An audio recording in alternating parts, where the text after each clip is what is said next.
And you're live.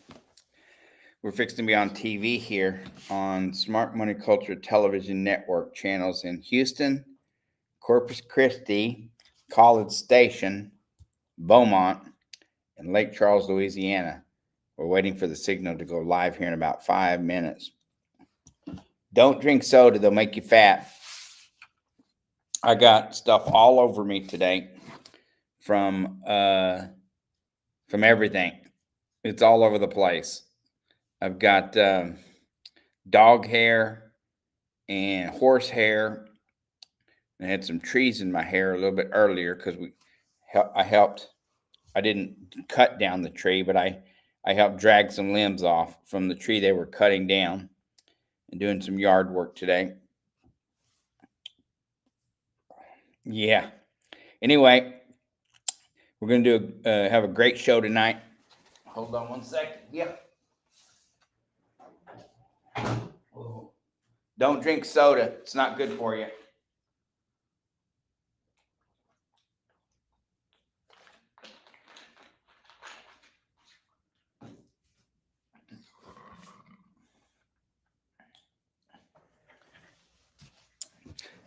Those of you who know me, I love to wear a dress shirt, cufflinks, a blazer, and blue jeans and tennis shoes. Well, the last couple of days I've been looking pretty sloppy. We're not complaining.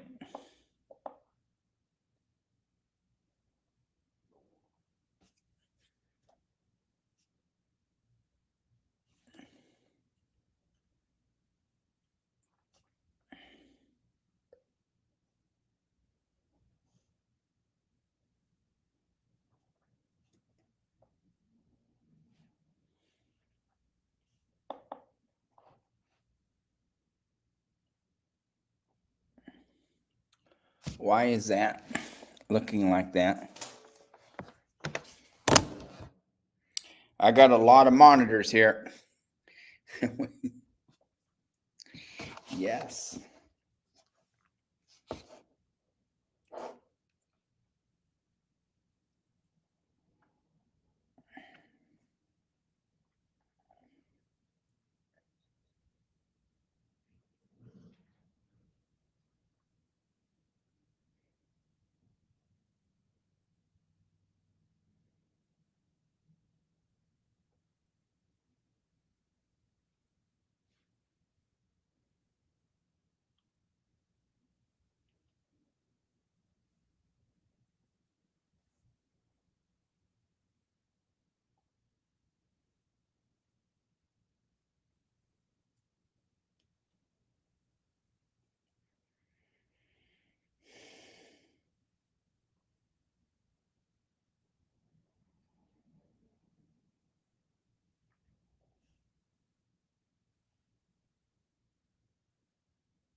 Hold on, guys.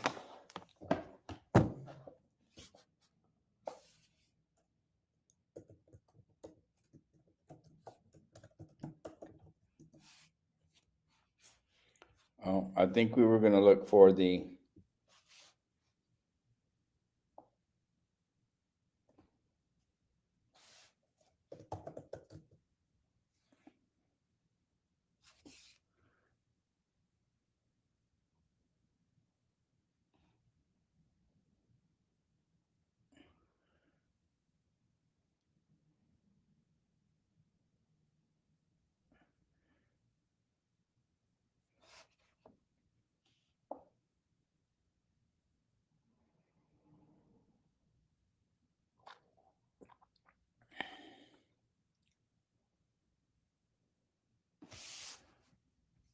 I have no idea.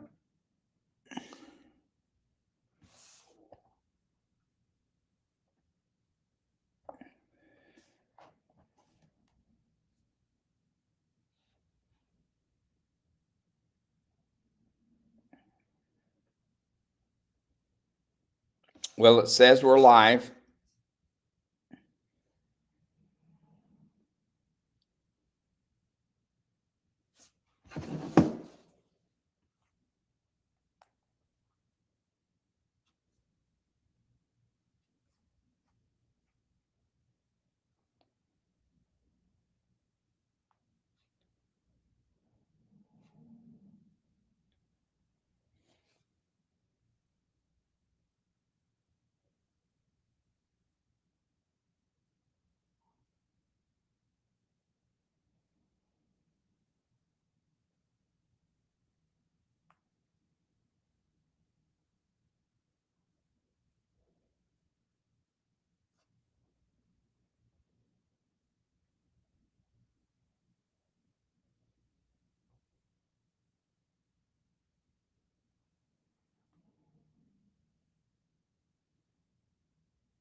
We're almost there, guys.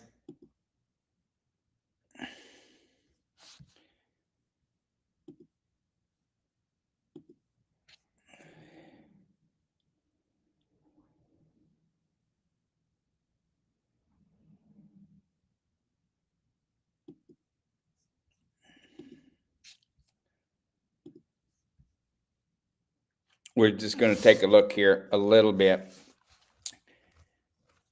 I'm just waiting. Our TV screen is black.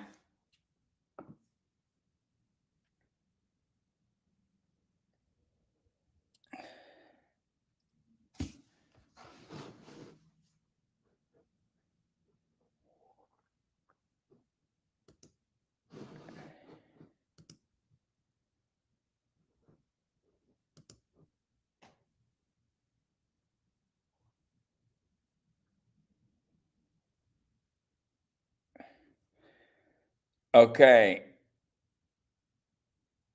Let's see if that fixed it.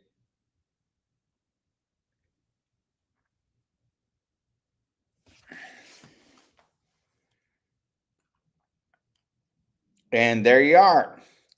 I fixed it. I turned off the streaming on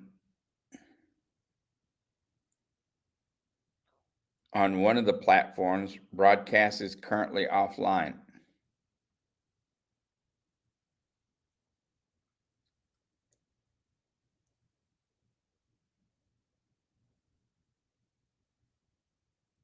And there he is again. There's that face. All right. Hello, Texas. Don't turn that dial. This is the Fly Mackey Show. I'm your host, Fly Mackey.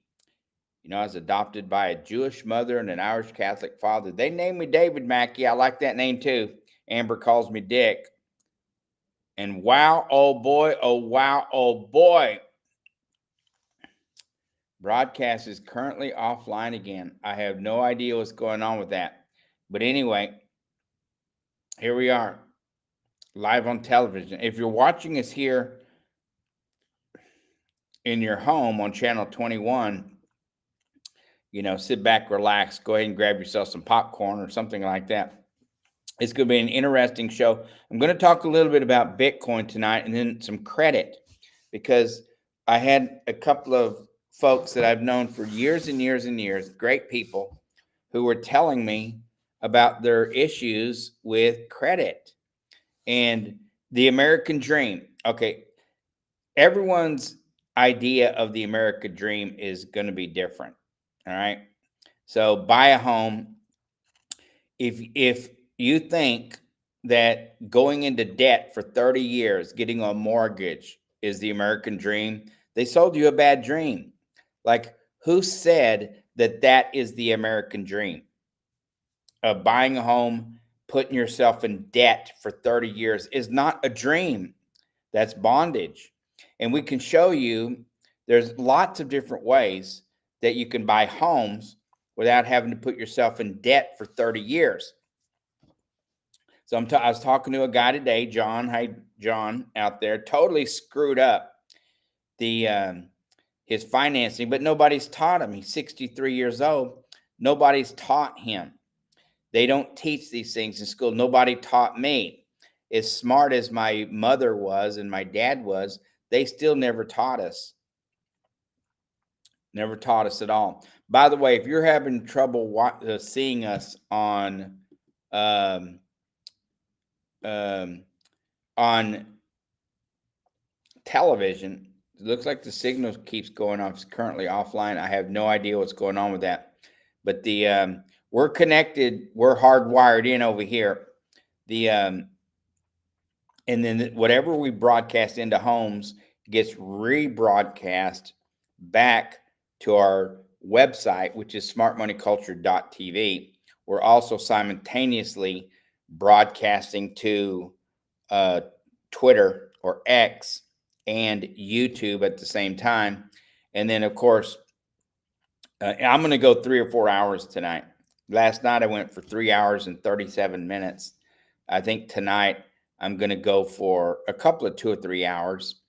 And starting tomorrow, I'm pretty sure that we're going to do some daytime. I should be on Impact Live tomorrow, Bruce Porter Show, in the morning at 5 a.m. or 11. I think the 11 o'clock hour I'm scheduled for. And then look forward to me being interviewed by Dustin Plantholt. Now, Dustin is a content creator on our television network here.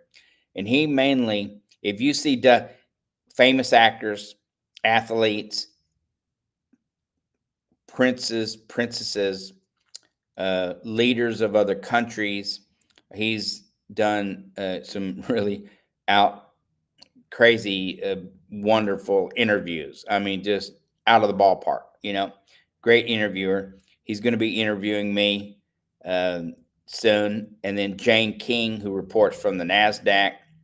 And so we also have Hubert Johnson, who is one of the country's leading experts in the IRS. And he has a tax show every morning. And it is really good stuff, what he teaches. And so we're going to be, just like any other network, intermingling a little bit, going on other people's shows and stuff like that. Tonight, I got a t-shirt on. You guys know I like to dress up, wear a shirt, button down with a blazer. And was working in the yard a little bit today. That was a lot of fun. And, but and then I got 3 dogs, made a mess of the office. They're all on cots right now, just chilling out. And so anyway, a lot going on in the world. Let's take a little bit, let's look at Bitcoin. Hold on a second. I want to ask the crew. I'm going to ask, I got 2 engineers. Both of them are. Any idea why the signal keeps going down to the website? I'm just asking. Maybe I screwed something up when I clicked on the buttons. You can always log into the streaming service and see what's going on. You can be on there the same time I am. Okay, so let's take a look here what's going on with Bitcoin. You see it right now priced at 58,000. Holy cow. Is that the real number? It dropped down under 60,000 again, 58,569. Now pay attention to this, because yesterday, you know how I've been telling you for you to watch the channels, right? Let's take a look. You see here, you see how Bitcoin is trading in this channel, and it's been going down. This channel has been here since February, since January. Well, really, it went up into this channel on in mid-late February of this year, and it's been traveling in here where it took up its highs up around $74,000. But since then, it's been traveling down. You can see the channel that is, or the lane, L-A-N-E, you can see the lane that it's traveling in right now. I'm looking at the, holy cow.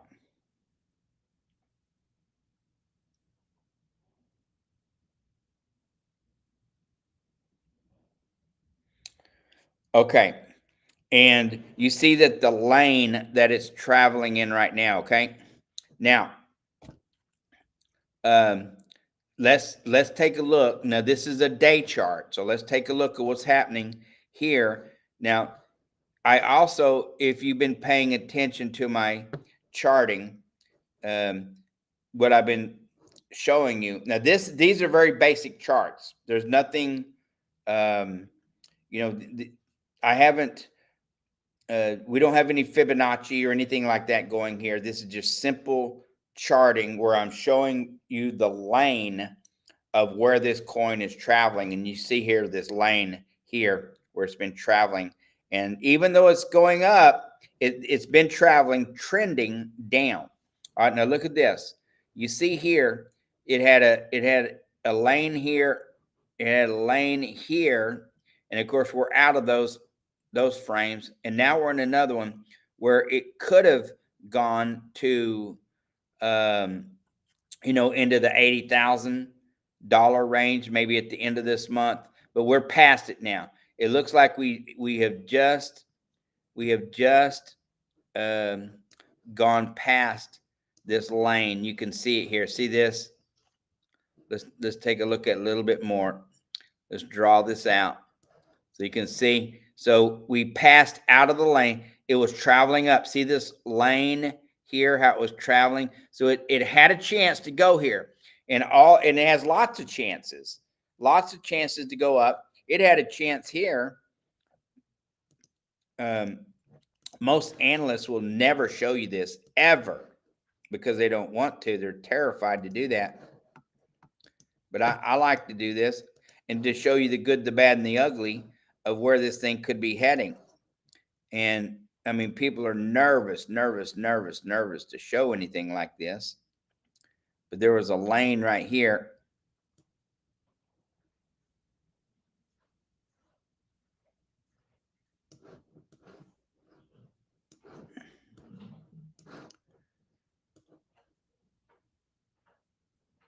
That's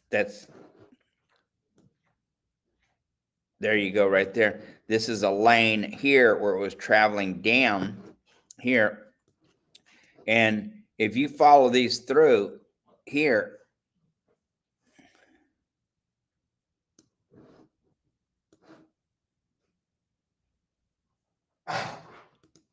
you okay over there? See this? Now, folks, people don't like, analysts out there don't like to show you, but I think it's important that people know that this could happen. And this is a lane here that is traveling in, that if it was to stay into this lane, here's zero here, that you could have seen this go back down to $400. I have it. This is where I have it at within $300 to $500 range, where it could hit. It could have hit. This is could have where now people are saying there's no way that this could happen, but once again, you got to understand something. Bitcoin has no utility behind it. Right now, they're trying to make it as a store of value where it has some value, so to speak. The value is that people are buying it, but there's no real value in BTC because there's no business behind it. Now, the developers, they call them chief scientists. The scientists are now the majority of the most talented scientists in the world that work on crypto went over to another coin, and they went over there a few years ago because there's another Bitcoin that has a massive utility, and that coin is BSV. And so, by the way, we're not financial advisors here. I'm not giving any financial advice or telling you what to do or what to buy. But once again, this is just we're giving an analysis on here, okay, a technical analysis and our opinions on and news. We're giving the news on this. But anyway, BTC has no real value here other than people have been putting billions of dollars into it and buying it, okay? So, but now there's been word in the industry here. So, and you know that because people are starting to work on the blockchain here for Bitcoin, and it's an open source. So anybody can contribute. You can't change it on your own, but you can contribute. And if it makes sense, the scientists will add it to it. They'll let you make it better. Okay. So, but basically, let's look here. So here it's traveling in this lane here. Now it's up and out of this lane. It's not in this lane anymore. But here's where it was, and where you see here, 134, $467 is where I think it could go back to. And I still think that BTC has a chance. Now you're looking at some families in the world, like the the Rothschilds, who are worth so an estimated, ready, $700 trillion. And there's other families that are worth quite a bit of money too. You have the BlackRock, and by the way, there's lots of protests in some of these other countries for what BlackRock's doing. I'm not for or against any of this stuff. We're not big enough to be against anything other than if you don't have credit and you don't have debt, you're not even in the game. Remember that. You do not get to play in the game without debt. And then when you have debt, the financial institutions will give you credit. What you do with it after that is what makes and break you. Okay. And so, like our good buddy Robert Kiyosaki, Rich Dad Poor Dad, was about 600 million or so in debt. He was $1 billion, and then his cash started paying things because his cash flow was so big, and it got down to about 600 million. Now he's back up to 2 billion. He was at $1.2 billion several months ago, and as of the last day or two, I think he said now he's back up to $2 billion in debt. Now, with that kind of debt brings a lot of credit. So if you don't have credit, you're not even playing in the game. But anyway, getting back to the Bitcoin here, you see here where I do believe that we still have other opportunities for this thing to go back down. But let's get off of that second, because I want you to see this right here.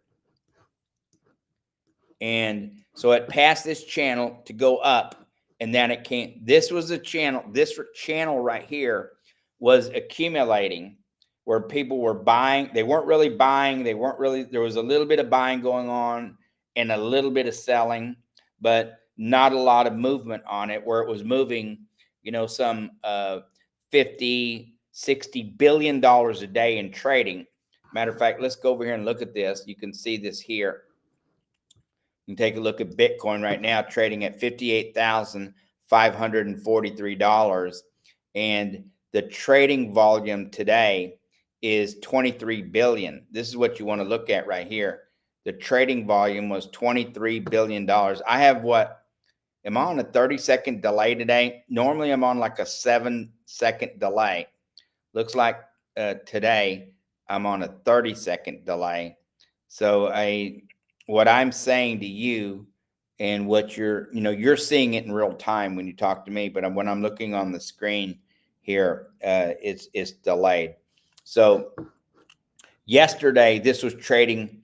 It was really small. It was about $13 billion. Today it's up 69%, almost 70%, 69.46% in trading today at $23 billion for the day. The price has gone down 4.5% for the day, and here you are at trading. Now, if you look at our, we'll take a look at their chart. Oh, look at this. It went from a triple. Wow. Holy cow. This is news. So Bitcoin is typically almost always a triple A rating with a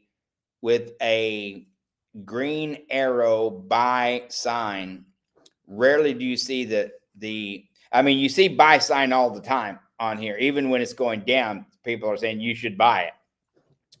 It went from a triple A rating to a double A rating. I've never seen a double A rating in the history of Bitcoin. This is a day chart. Let's take a look at this, and then we're going to go back to my other chart that we had here. Let's just take a look here and see what they say, what they think is happening here.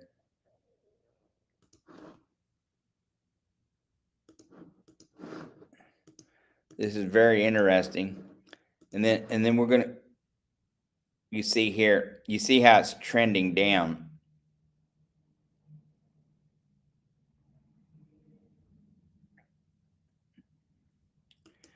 And we're going to get a better idea if you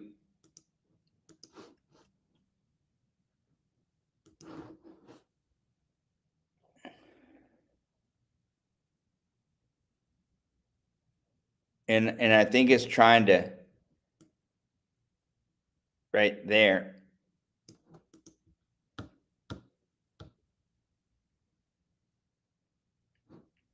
And this is since February, since it went up here.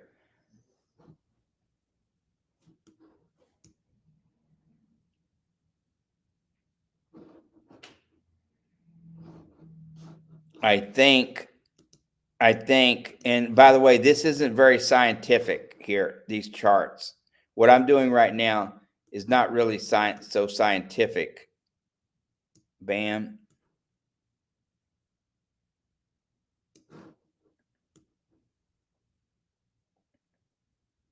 Right at the bottom there. There you go, right there. See where it hit the bottom here, and then it made its way back up. Then it came back down, and it tested this line one more time.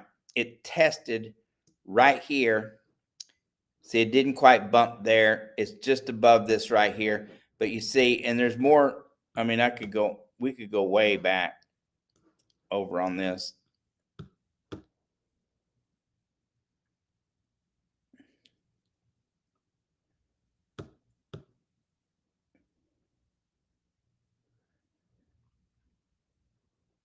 And here we go right here.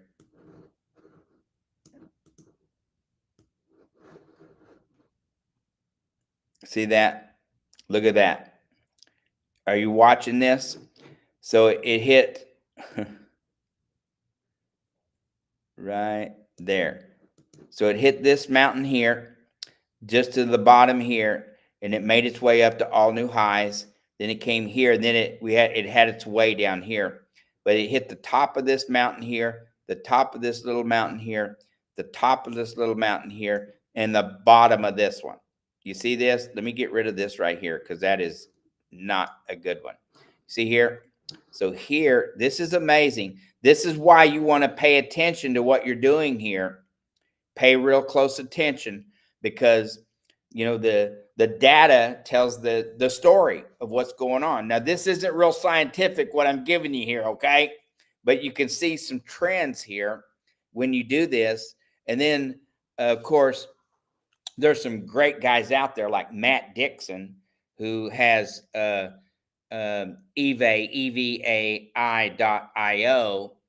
Has, in of course, he's one of the world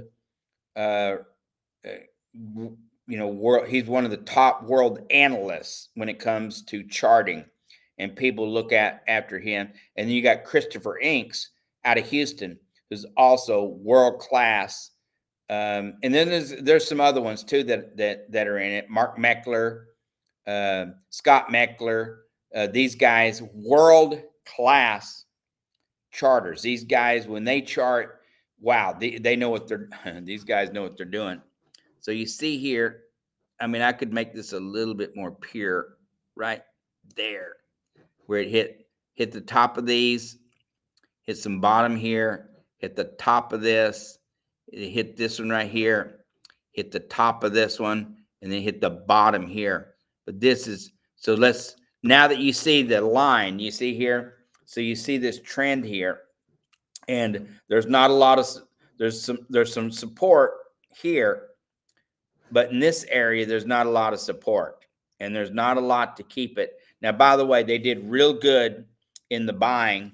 From see all this? All this is a lot. There's a lot of support here for when the coin starts going down and when the coin starts going up. There's a lot of support. What I mean, there's a lot of buyers and a lot of sellers who got in at these points. So they bought at these points, and then they sold, some sold at these points. So there's a lot of support as you go up and down. Now, there is quite a bit of volatility in Bitcoin at times, because when it moves, it likes to move. So let's take a look at what the charts look like right now over the last couple of weeks or the last day or two. So it's been in this since July 19th or so, where it's been moving. It came up into this lane, trying to move up, and then you see how it moved sideways and then has made its way down. It's tried to go back up out of this lane, and it never made it. You see this? Look at this. Look at this. This tells the story right here. So it bumped right here on its way up. You see this? Just take a look at this. I'll just draw a line here. See this? It was trying to make its way here. You see this? It was trying to make its way up here out of this lane that it was traveling in. It tried to make its way up, but then it took a fall here. And then it try to make its way up again. As a matter of fact, you see here 2 days ago on the 11th, it tried to make itself come out of this lane and go back up. And of course, the sellers had their way, and now it's heading back down again today at $58,506. But you see here, there's not a lot of support here.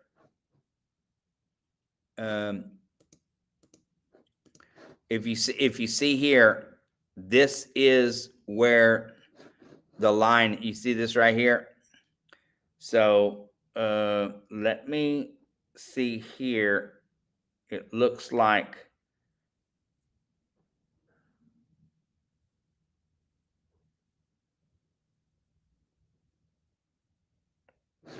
well,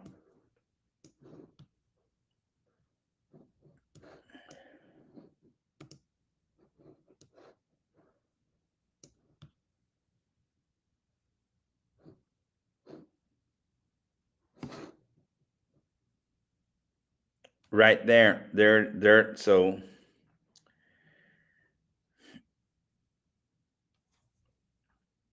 are you following me here? You can see the line. Let's just see if we can find that area right there. There's one right there. Do you see that? Right here, and right here. See that? So if it hits but right now here's where we're at right here. See this little red candle? That's where we're at now. So let's see if we can see a trend of that. And we may have to go back again.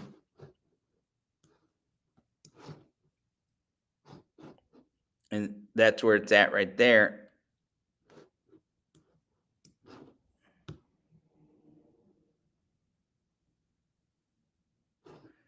And that's where we're at.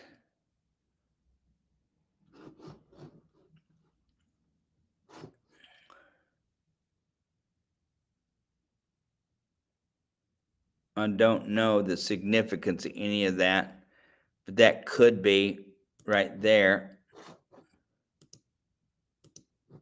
Let's see.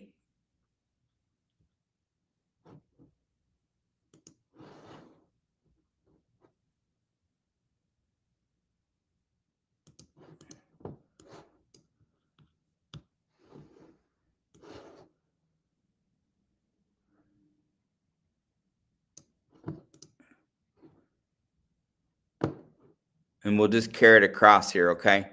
Let's just carry it across here, 58 right there. Now let's see if we can find some significance in here of this where, okay, so you see where it's at. You saw where it's at. There's a lot of trading. So if, let's straighten that out. All right, there you go. There's the lines right here. See where it hits these? When just tap this. It tapped here several times, went up. Here's where your all new highs were. It traveled mostly in this lane here. Then it came back over here and traveled in this lane again. So there's not a lot of support in here on the highs. These are the highs. Look at this. This is where it made your all new highs. And then it dropped out of here. So there's not a lot of support here where it's at right now in the 50s. There's not a lot of support. There is some here. But once again, you know, the sellers went out. And here, look at this. I know some of this can be a little, you guys just hang in there. You see here, there is no support in here, and there's no support in this area. So you got a little bit of support here when it was in its all new highs, but people took their profits. Now, I promise you, people held on to their money. There's a lot of people that held on to this when it was at this price because they just know, you know, they're investors. They know that it's probably going to head to 180. I have it charted at 188. So I think you have, you know, your folks who believe that it's going to head that direction. But once again, it's lost a lot of support, and there is no support in here. There is no support here. See this? All this trading down here. So there is no support here from December of 21, the 5th day of December since 21. There is no support in this 53 to $58,000 range, $58,000, $57,874. There is no support in here at all for a long time, just in these two areas here during that time frame. Okay, so the majority of the buyers are in here again. Once again, now they come up again, and once again, there's a little support here for from February 26th to the 29th. So there's a couple of days of support, but this went straight up through this lane up to all new highs. And then it dabbled in here again. And now it's trying to hit this lane again. Okay. And once it gets down in here, there is not a lot of support. There is not a lot of support. See where it's hitting the bottom here. It's hitting the tops of these here where it went up to your all new highs. But once you get in here, there's not a lot of support at all. And it's trying to make its way down into that. Let's just take a closer look at this. See this? It is trying its best. It's trying. Look at this. It dipped its toes in here, but right now it's above the line here. See this? So it's trying to make it down into this lane. And if it can make it down through this lane for a day, it takes a good day, sometimes 2 days of good trading heading in that direction, then we could see it going as low as $53,401.34. We could see it going in the next, by August 24th, it could be going, it could hit $53,291.89, somewhere in that neighborhood. Remember these numbers that I'm talking to you about.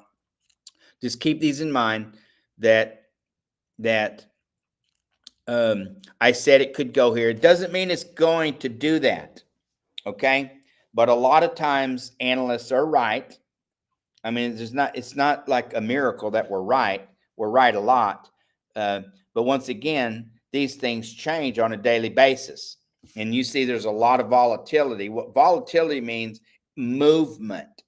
And every trader in the world wants movement. And so you see here how the movement's been going down, going up, but there's a lot of red here, a lot of selling going on. There's a lot of people that want this coin to go down and reset. And if it resets, I think it has the opportunity to reset way down into the, I hate to even do this, but I'm going to. There's zero right there. See, it comes back to that 470. I have this tracked somewhere between 370 or $333 and some change up to 570. Here it's 351 there. See that? 470 is really where it's at.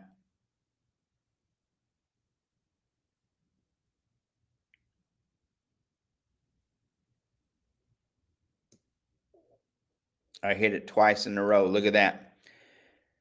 So, um, and this is important to look at. So here, if it was to stay, and it's not staying in this lane.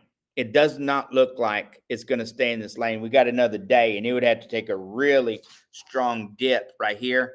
It would have to take a strong dip to go down here to stay in this lane because we're moving sideways. So as we move sideways, it is going to trade itself out of this lane. Okay, but it could here, it could hit down into there 470 and some change 470.11 over here. I have it at 470 something around there. If I can hit the mark again, it takes a little work for it to hit the marks, but once again it could 470.11. So I have it two times. You see that on both here? Those are both 470 and 11 cents. So it could, if it stayed in this lane. The chances of it staying in this lane are not that good. I mean, it would have to take a major dip tomorrow or sometime between now and what is today, the 11th. It would sometime between now and the 27th. It would have to keep going down, down, down in this. If it goes up at all, if it stays up, it's going to come out of this lane here. Anyway, just something to look at.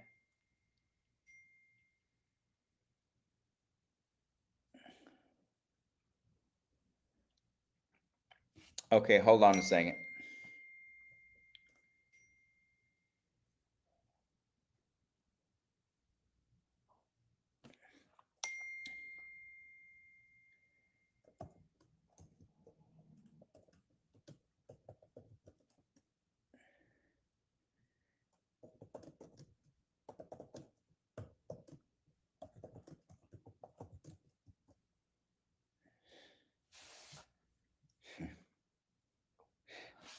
People are talking to me, okay? Holy cow. Anyway, so this is kind of, this is a good look of what's going on here. And this,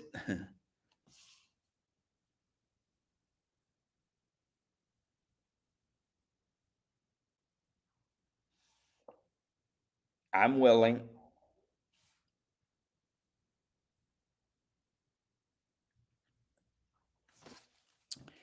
So, uh,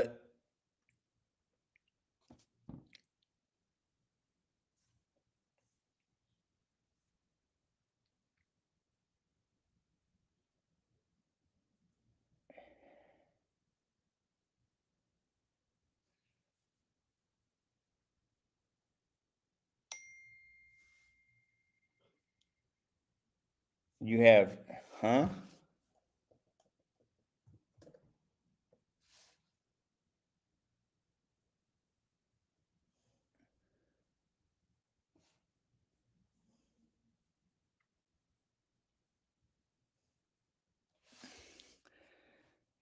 Weird. Okay. I don't know where that came from. All right. So here, once again, let's take a look at some trading here.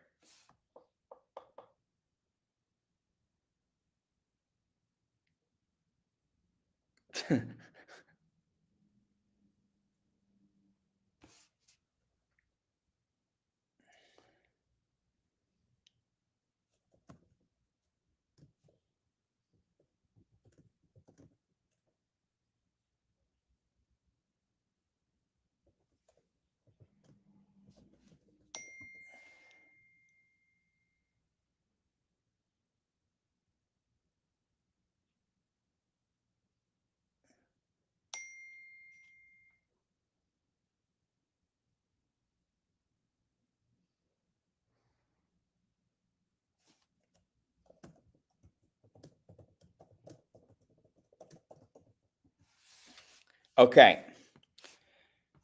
All righty then.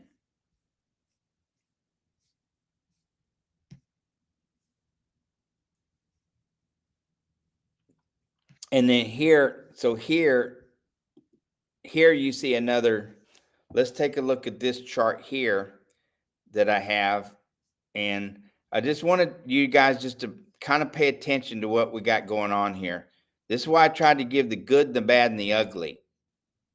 Oh, man, I love this stuff. 428 and 428. You see that?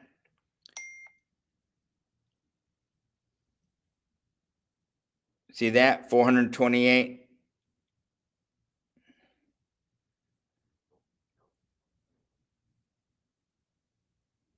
Right there. Bam.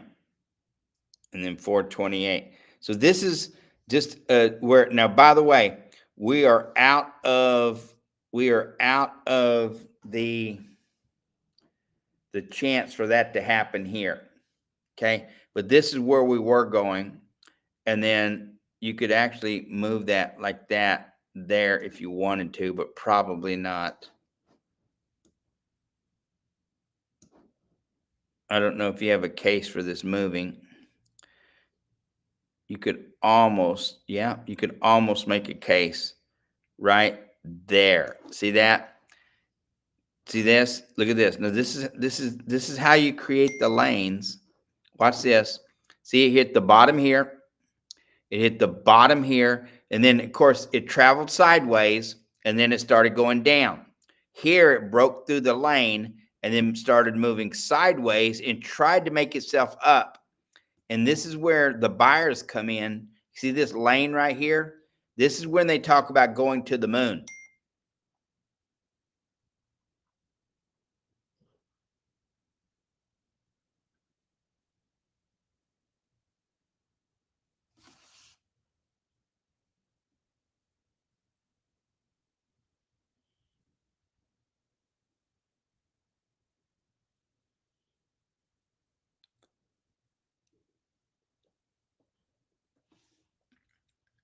Where's your picture? You have to have your pictures in here. They're going to want to see your pictures with your sisters and stuff like that. That can be a little personal, but remember, they're going to buy you.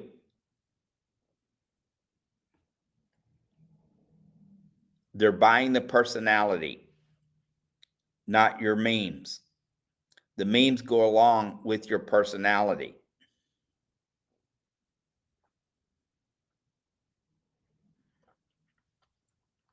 You could make yourself a sweet, innocent person, all cute and everything, or you could be the slut. But you have to pick something. You could be the librarian or the teacher or, a construction worker. Or you could be like an office secretary. Or like a newly wedded mother or newly wedded wife, not mother. Pick a persona. Pick a persona to go with it so that they know who's behind the memes. Or are you just thinking you would just do a show of nothing but memes? If you do a show with nothing but memes, then you have to have a real flow other than just putting up the memes. I'm thinking, I don't know. Put a 5-minute show together or a 15-minute show. All right. So I have somebody that wants to do a show, and I want her to do her show. She got big tits and a real pretty face. And, she's in her early 30s and stuff, just a gorgeous, wonderful young human being. And she likes to show her assets and stuff like that. And I said, okay, I'm willing to, let's give you a show because I got a lot of time. and I think there's some good money in the memes. But she wants to use, she's trying to figure out how to lay out the show, and there's lots of ways to lay out the show. One of the things that you're going to get from me over here, one of the things that you're going to learn from me over here, Fly Mackie, is I try to be as honest as I can about how I talk to human beings, and um, how I see things being laid out in your life if you share it with me about your money. Okay. So we've learned hard ways, and we've worked lots of different ways here, of how to make money and how to lose money. Okay. So we try to be as authentic as possible. Um, I wanted to go over the crypto real quick, just so you could see some ideas of what's going on here. We had a guy named John that I talked to. John, hello. How you doing tonight? And he's traveling from Phoenix to Ontario, California. He's hauling a load. Now he makes about $140,000 a year.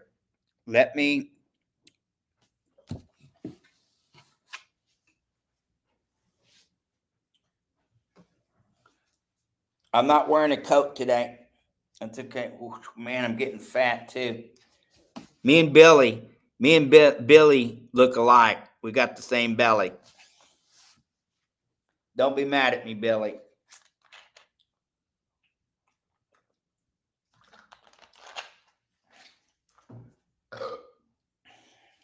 I'm a little hungry.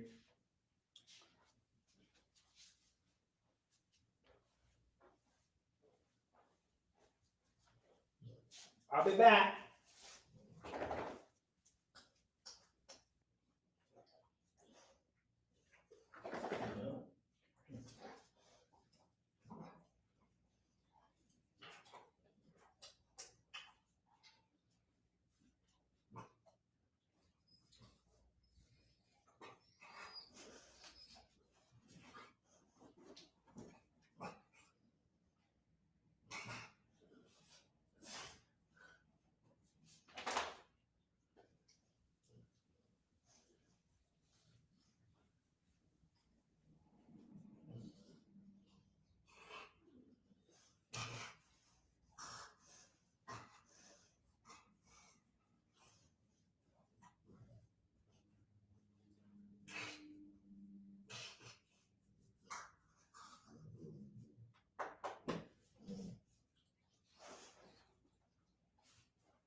Had to pet my dogs and eat a cracker.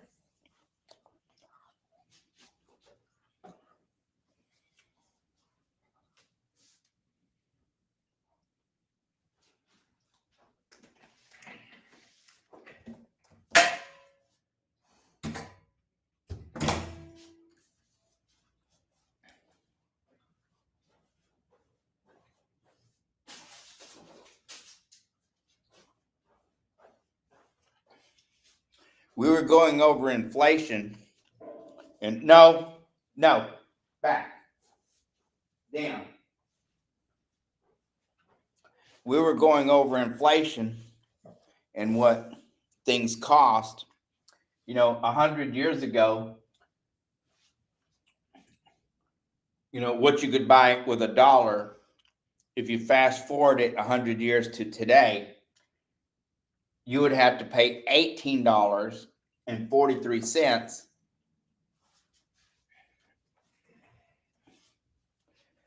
in order to pay for what you could have bought 100 years ago. Are you seeing this? It cost you $18 to buy what cost $1 back then. It's not supposed to work that way. Inflation causes that. But if you have an economy where things are so great, values go up, but the cost doesn't go up that much. There's a lot of countries around the world where it's the same as it was 50 years ago. Like the cost hasn't gone up that much. Why do you think that is?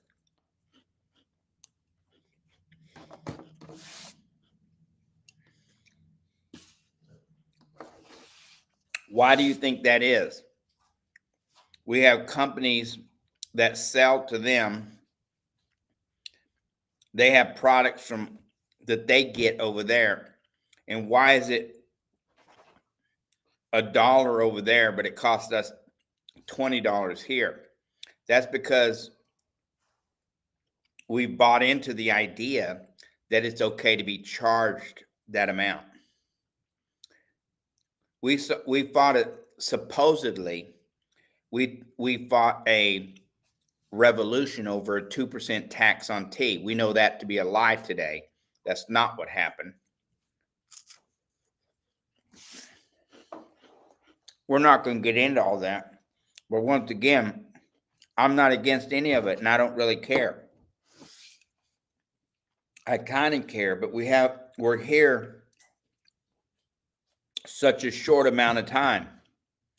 Like, yeah, we may live to be 100 years, but the last 30, 40, 50 of it is rarely any good to any of us because we don't stay in shape. You get fat like me, and you can't work like you used to. And I mean, a lot of us are living on autopilot. That's not a lot of fun. I don't like doing that. I was poor most of my life until I got to be about 49. And then things started changing for me around 46, 47. And then 49, it changed for me in a real way. And then crypto hit and bam, there you go. And then it's not that I'm so smart, but what I did was when I did start making some money, I started paying for things. Some people pay for them now, like they go to school and they get educated and things like that. But how many people go to school to actually learn how to make money? Well, I went to business school. I know a lot of people went to business school, but they never were taught how to make money or how to leverage anything or how to get credit. And I'm going to show you this in just a second. Let me show you real quick. I want to show you something. You see this right here? This is our U.S. debt calculator. And this right here shows our debt here in America. And if you don't have, by the way, if this came crashing down tomorrow, yeah, they would screw us over and you would be in a bad spot for about 6 months to a year, maybe up to 2 years. But all this, they'd started all over. They'd started all over. All this most of this debt here is not even real. It's fragmented out, or it's not real debt. Like the trillions of dollars, the majority of the trillion, I think they printed 18 here in the United States. They printed about $18 trillion for our U.S. government, but only 20% of that has ever hit the economy, the public. It's made it out into the world here in the United States. The majority of that is sitting on a shelf and has never seen the light of day. You have to understand that the majority of that money they printed, they're charging us for it. The majority of that $35 trillion is interest. And that money has never seen the light of day. This is why we teach over here how to get 0% business credit and lines of credit. And if you don't have debt and you don't have credit, you're not even playing in the game, which means, and it's not, and they don't care. It's not that they don't care. Let me put it this way. Nobody's against you. They're not trying to do this to you on purpose. Like those people in the trucking industry who are going to wind up losing their jobs, this is going away. You have to know this. Even President Trump hated electric cars, but now he realizes there's a market out there and we have to go this way. All electric? No. Do you still want gas? Yes. Yes. Are gas cars going to remain? Oh, yeah. They're going to stick around. Who knows? Maybe another 100 years or 200. Who knows? We're not going to be around, most of us, to know the outcome of that. especially when you're in the 60s like me. I may last another 40 years. So we'll know in the next 10 years what's going to happen for sure. But whatever happens over the next 3, 4, 5, 6, 8, 9, 10 years is going to be what's going to happen over the next 20, 30, 40, 50 years, right? So we're going to get to see what's going to happen. But once again, we know that when they make a new road, there's metal in the tar, there's metal in the paint, and all that is going. And I've done TV shows on this where all this is going to be like a remote control, and everything's going to be controlled remote control from the TV towers. So those of us who own TV companies, networks like I have a small one, but we're growing it. We're going to have whoever owns the data owns the money.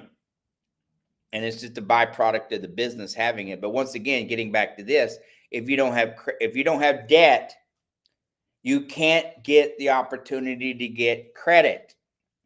And now the young folks who are, 16, I mean, there's kids as young as 12, 13, 14, 15 are getting credit cards. And, before they even get out of high school, they're getting credit cards. And they're in college, they get credit cards. And a lot of these credit card companies, they already ruin, and they don't do it to them on purpose. But the parents, we don't teach our kids about money. And then we get upset with them when they do something that we never taught them how to do. It's one thing to say, don't do it. Well, I told you don't do it. That is not teaching somebody. So anyway, getting back to this, once you get in debt, then you can get yourself some good credit. And now you're in a good position. So debt plus credit puts yourself in a position to where you can, as you start paying the debt through your credit, they give you more. And that's how you build your wealth. And then there's all kinds of ways to go from there. But that is the basics of how it works. If you put your money... So let me just go through this real quick. So the prices of what it was to what is now has gone up. This is 1,800%. It's the price of what you could buy with $1 100 years ago has gone up 1,800% to today. 1,843% to be exact. If you want to be more exact than today. Now, I'm going to leave our debt. I love this. People ask me about this all the time. And once again, if you don't have debt, when you have debt, they give you credit. And then when you learn how to use the credit to pay the debt, they give you more credit. Okay. This is wealth building 101. This is how you get ahead in life. And it's okay to be in debt. You have to understand, if you buy a house and the American dream, let me talk to you for a second. Let me talk to you real quick for a second. You guys and gals out there who want to buy a house. I had a nurse tell me 3 or 4 days ago, I want to buy a house, but I can't get a mortgage. Did you hear that? What she was saying is, I want to go into debt and buy a house for $400,000. That's my dream house. They cost around $400,000 in this one particular neighborhood. My American dream, is to buy a house in that neighborhood that costs like $400,000 and get on a mortgage for 30 years. Let's do the math on this. I'm going to digress, but it is what it is. Hold on a second here. I'm going to digress a little bit, okay?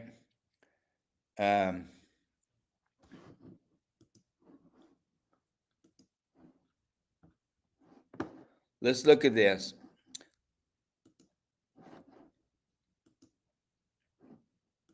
They want to get a loan for $400,000.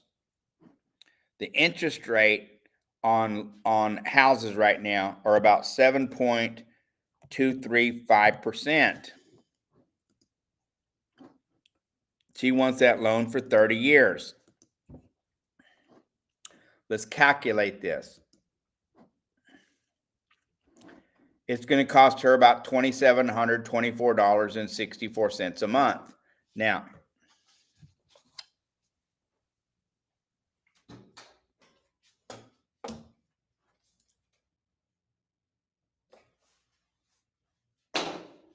I'm going to take a picture.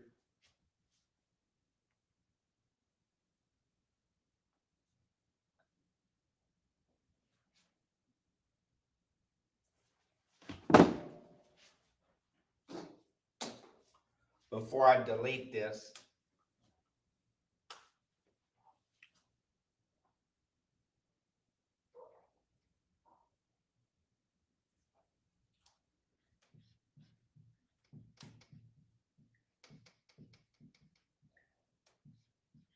Okay.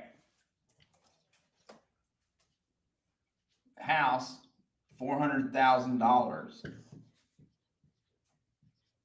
Interest rate, 7.235% for 30 years. Her monthly payment is going to be, sit down, 2724.64. 2,700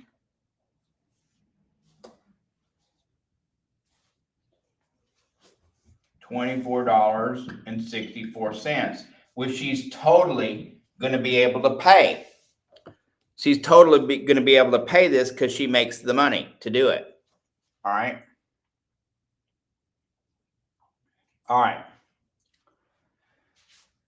When you amortize this out, let's look at this, guys. See this right here?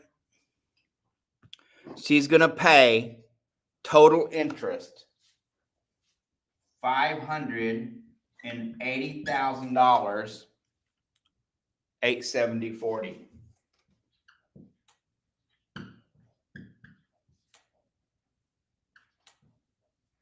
She's going to wind up paying $580,870.40 in interest.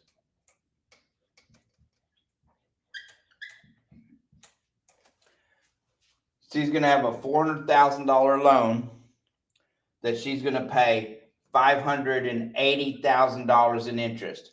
She's going to pay she's going to wind up paying a total of $980,870.40. This is her dream. Are you seeing this? Her dream is to buy a house for $400,000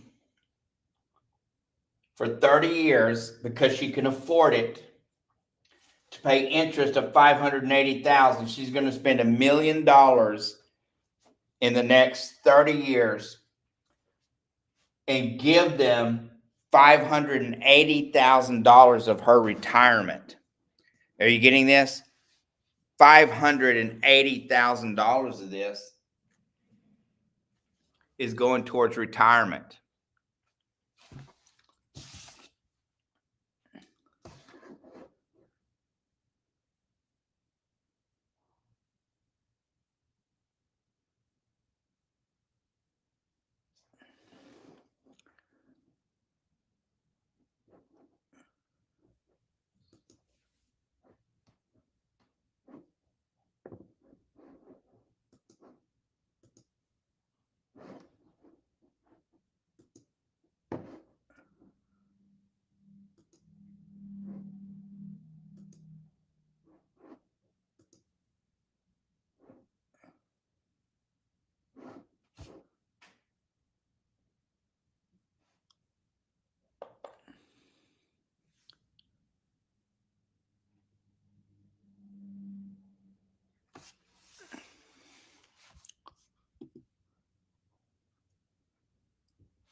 You can see that a little better? Okay.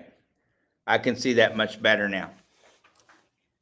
All right. Sorry about that. I had my camera backwards, and neither one of my engineers saw this, that my writing was backwards. So once again, this is her dream. And who said that the American dream was to buy a house? Are you listening to this? Who said that the American dream was to buy a house, to get a house, to pay all this interest and give this to the banks? This is what you're giving of your life work away to the banks. This is what the banks make. Now, look at the amortization here. Look at it. Look at the amortization. You see here where this is front loaded on interest. Look at this. $2,411 on your very first payment and 67 cents goes to interest. Only $312 is going to go to principal. So when we teach you how to go get credit, listen to me. When we teach you or help you, we have a done it for you program where we'll help you go get, $100,000 or $200,000 to start with, and 0% business credit and some personal credit too. You want some personal to go with it. But when we teach you how to do this, then we'll also teach you how to take your debt and put it into that credit, and then pay off the credit using our strategies and saving all this interest instead of paying the banks. And by the way, the banks don't want you paying this. They do want it. They do want the interest. But you have to understand something. Out of that $18 trillion or so that they've actually printed, the majority of it is sitting on a shelf and has never seen the light of day. Why? It's because you and I haven't learned the business practice of how to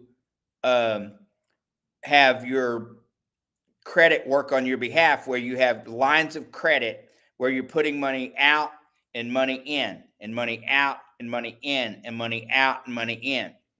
We haven't learned those strategies, the majority of Americans. And because the majority of us don't know these strategies of how to use our lines of credit and our credit, then we don't get it. It's just sitting on the shelf. It's waiting for people to be able to get it. And we teach how to get it. We go get it for you.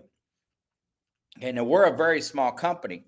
The people ask all the time, well, what makes you separated from your competitors? We have no competitors. There are no competitors. We spend millions of dollars. By the way, I want to tell you something. I put a lot of my own money into this. People see me all the time and go, why don't you drive a better truck? Why? Like, what does that mean? What does having a $90,000 Suburban or a Denali, that everybody who knows me know I love Denalis, and I've had plenty of them. I've had Escalades. Expedition, I think, has been about my favorite truck. I've had lots of Expeditions. My last truck was Faith, what was it? Was it an Expedition or a Suburban? Something like that. I've had so many of them. I usually have a brand new one all the time. Now I have an old 2005 van, and it's been a good purchase. Cost me $6,700. It's all vanity, folks. It's all vanity. People just because I drive a $100,000 vehicle doesn't make me smart and wealthy. Okay. Now, once again, you get to the point where your wealth does get to that point where, if you don't buy those vehicles, you're spending it on taxes. So you have to spend your money, right? And we're at that stage where we're scaling our business, and I put everything back into the business. It's okay. All right. We're doing okay if you want to know. But anyway, once again, getting back to this, is all that's vanity. Now, why would we pay all that interest? Why are you paying all that interest to the banks when you could use it on your own. I digressed. Forgive me on that. But the banks would rather all them trillions of dollars that's sitting on the shelf, they would rather get that out into the economy so that more money could be made. The banks are wanting to make money. And yes, they're making tons of money on the interest on our government. But once again, that's going to come to an end. They already know when it's going to come to an end because it can't support it. Continue to support. The good thing about it is because the majority of it isn't real, so to speak, they could go bankrupt tomorrow and they'd be fine the very next day. They'd just start over. Okay. So, but once again, they would hit the American public because we're the ones who fall into this stuff and go, oh, I guess that's the way it has to be. It doesn't have to be that way. We allow it to happen. Now, once again, I'm not fighting against anything. I'm trying to teach you something.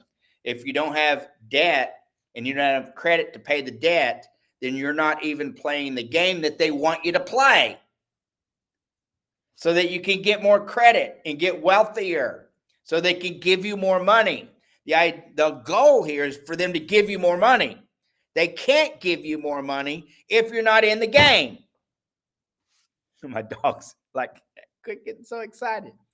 You have to play the game in order to get the benefits. Okay?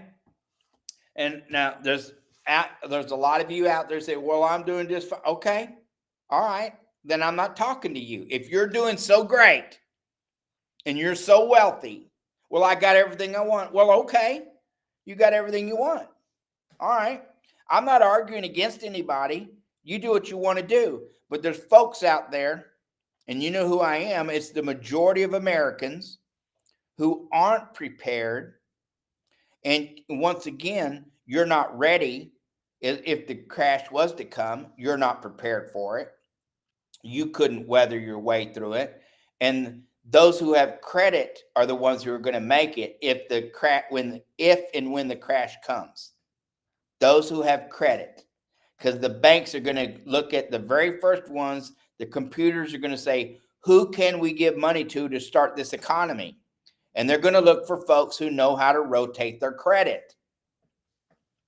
Once again, if you don't have debt and you're not using credit to pay the debt, you're not even in the game. Those of you who have debt and use your paychecks to pay the debt, you're not in the game. They think you're stupid. They're going to take your money all day long. But once again, you're not even in the game. You're not in the American dream that you want because you're not in the game. I have a new angle of saying this. Thank you. This is all on tape. Make sure we get a recording of this clip right. Give me a clip of this, guys. If you have a paycheck, if you don't have credit to pay your debt, you're not even in the game. Okay? I don't even remember how you said that. I'm going to have to go back and listen to that tape. If you have a job and you're paying your debts with your paycheck, you're not in the game. We'll have to go back. That was a great line that I gave before. But once again, the bottom line is if you don't have credit to pay your debt, you're not playing in the game. You're not even in the game. It's amazing. You're going to give all this money away for no reason. And I'm going to show you. And a guy here who makes $140,000 a year.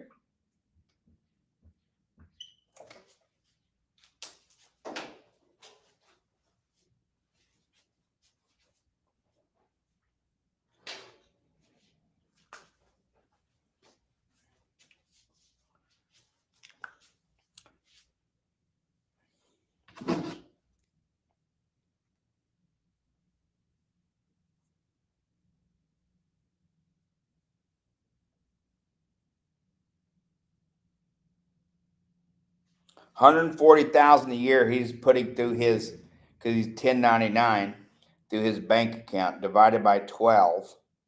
$11,666 divided by 4 makes about $2,916, and he keeps about 1,000 of it. Out of the $140,000 that he makes a year, divided by 12 is $11,667 a year. Okay, or excuse me, a month. Okay, that's $2,916.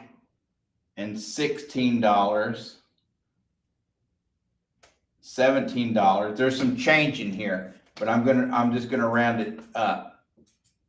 A month. Out of this, he gets to keep about $1,000. Okay. Okay. So you should be giving them your credit card and letting them pull the money out of your credit card. And this is how it works. He's getting paid $2,917 a month, or a week, but he gets to keep 1,000 of it because they're debiting his account. His largest credit card is $11,500. Now this is kind of small, but you can take some photos and blow this up and make it look bigger.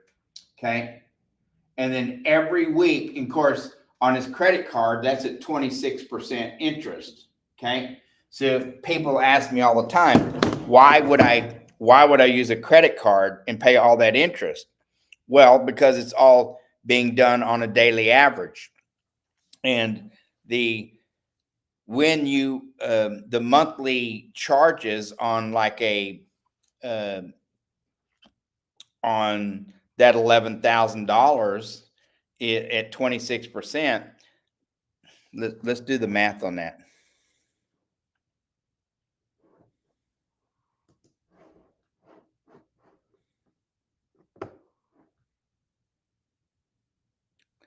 Do I have a credit card calculator in here?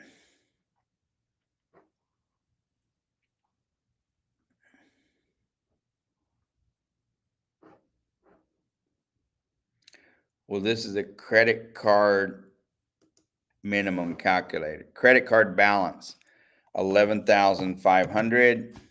Interest rate, 26%. Minimum percent interest monthly. Here's your credit card calculator. $11,500. The interest rate, 26%. They're going to charge you minimum monthly balance payment of about 1%. Minimum amount monthly.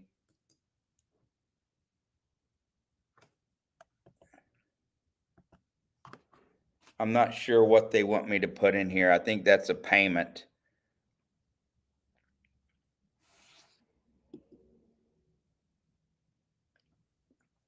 All right, the payoff here is, amateurize that out.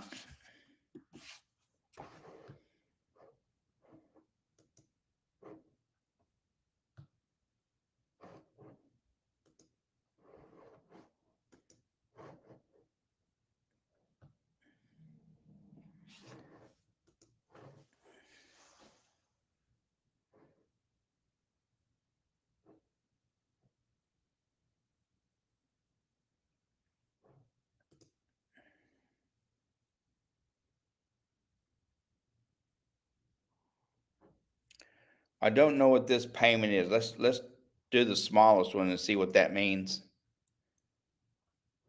Oh.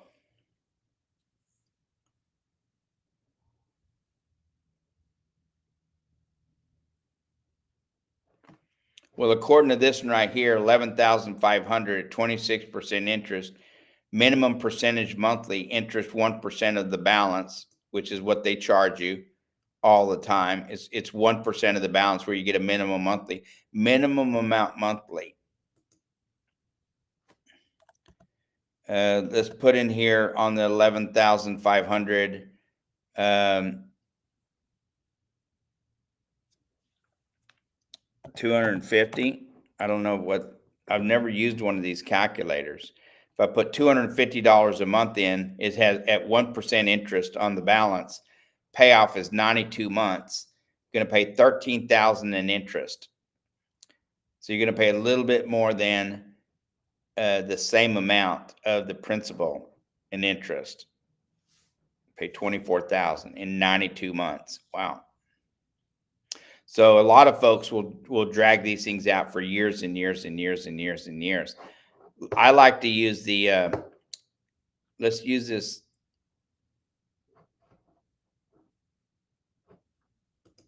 The loan calculator. I like to use this one instead. Let's see if I can do this. 11,500 interest rate, 26%. And let's say we're going to pay this off over the next, let's say 10 years and we'll be done with it. Okay. 10 years to pay it off. We're not going to pay any extra monthly. I'm going to calculate this out.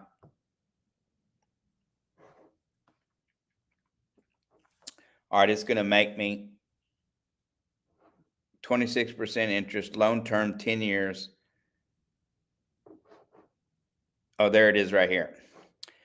So your monthly payment here is $269.77. You see this? Your total payment over 10 years for a $11,500 card is $32,372.40 with total interest of $20,872.40. Now, the reason for that is, that is some really high interest. But once again, this is what we do. We all do this. You have to understand something, that we all do this. So, but when you learn, so when you buy stuff that means nothing, brings no value to you, and you use your credit to bring in buying things that brings no value to you or no more money in, then it is really a huge waste of your credit. So here, let's look at the amortization here and see if it'll do it. It won't do one. Oh yeah, there it is. So here's the amortization on this, which means the payments on it stretched out over the 10 years for 120 months, okay? All right, look at this right here. So it's front loaded in interest. So you're going to pay $249.17 in interest every month by making those minimum monthly payments, John. $20 is going to go to your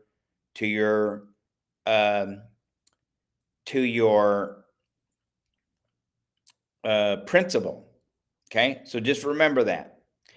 Look at this. So the way you're doing this, and you've completely put yourself up against the wall, because nobody's taught you any difference on how to do this. Okay, everybody take a look at what John's doing to himself, and we'll get an idea of what you're doing there. And then I'm going to show you a different scenario. Okay, and because you want to pay this down, and then you want to start working on that, on the other debts that you have. So in the trucking job he has now, he takes home, he makes about $11,667 a month. Yeah. And every week he makes about $2,917. This is a week. Out of that, he gets to keep $1,000, which means he's borrowing, which means out of this 2,900, 1,917 of it's going to his overhead, and he gets to keep about $1,000. Now watch this. If he was, this is why you want to stop using your cash and start using your credit. Because if you was to take your check every week and put into here $2,917, okay. Let me grab my calculator, because it's going to take some work.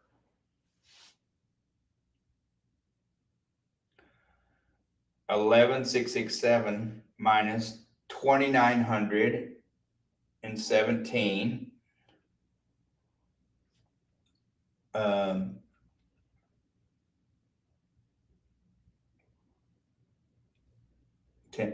11,500 minus 2,917, because he's going to deposit. This is deposit. Okay. That's going to bring the balance down to $8,583.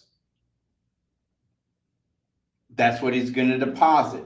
He's going to borrow back his bills, which is about $1,917. Because he said after it's all said and done, he gets to keep $1,000 a week. Okay, now watch this. So plus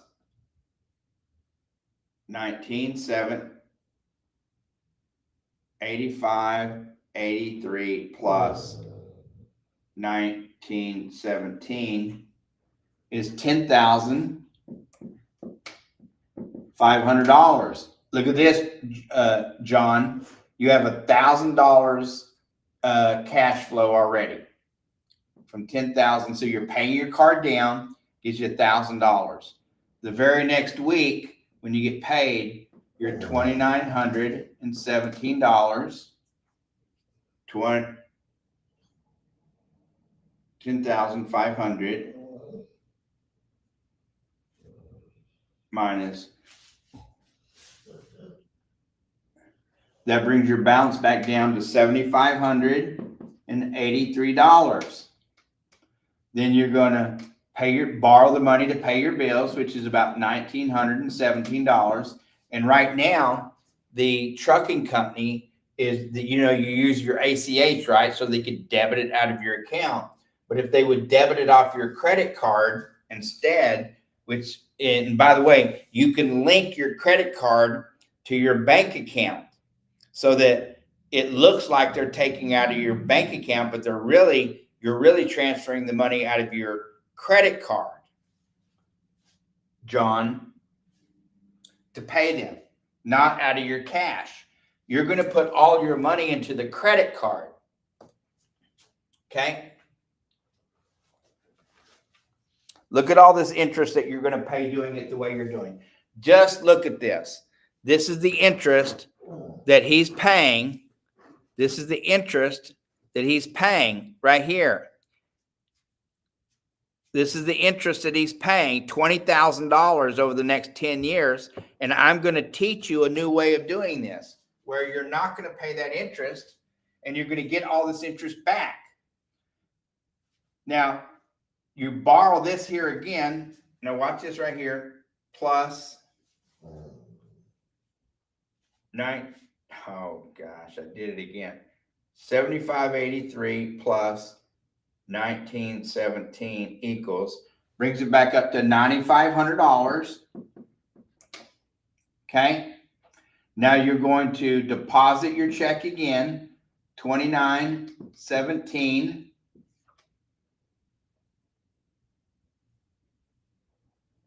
Going to bring that down to 6583. You're going to borrow the 1917 for bills.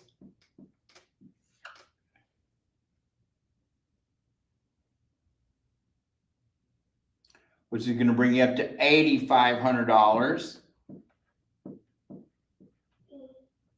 So this is all within 1 week. This is all within 1 month.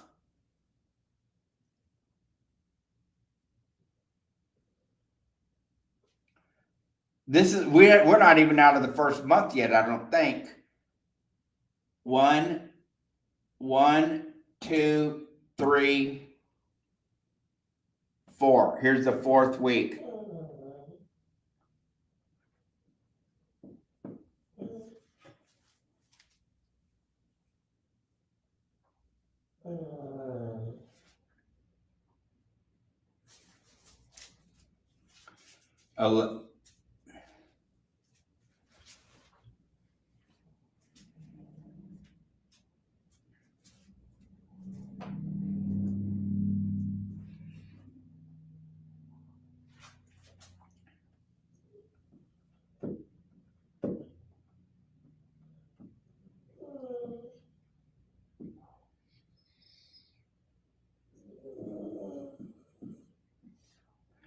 So deposit his check. This is the month one. Month one.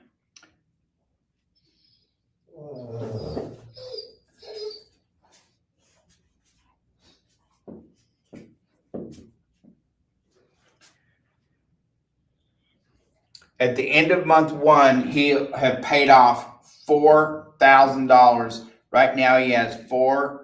If you use this strategy, John, at the end of the month, you're going to have $4,000 worth of cash flow on that credit card. Do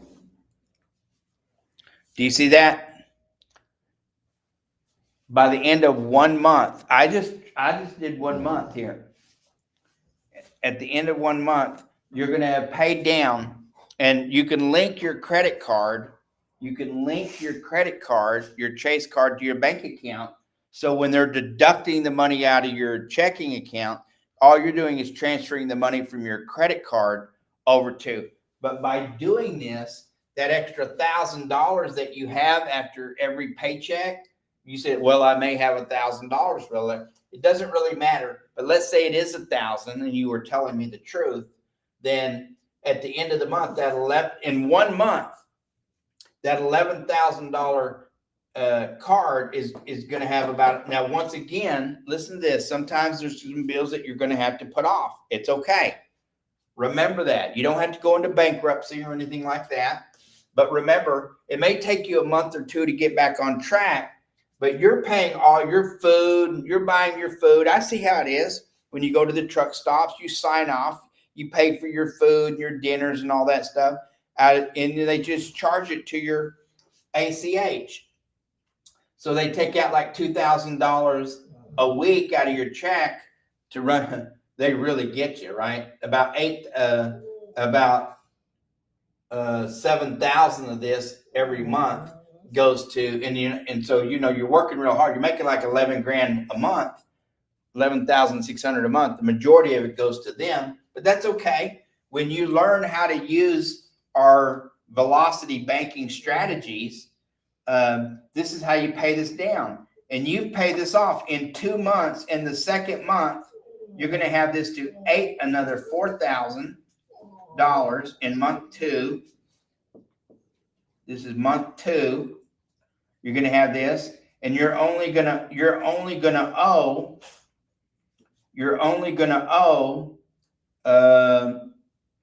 $3,500 on that card. You're going to have $8,000 in cash flow. $8,000. You'll owe, and then every month, let's go here, $2,900. Let me just finish this out now that I've gone here. In month two, you're going to be down to $4,000. You're going to leave you $3,500. Okay, you're going to put your $2,917 in there. Let's see if we can finish this out. This is pretty cool. I come this far, I just want to finish it out. 3,500 minus 2,917 is $583. You're going to borrow your bills again, which is 1,917, which is going to bring you to 1,500.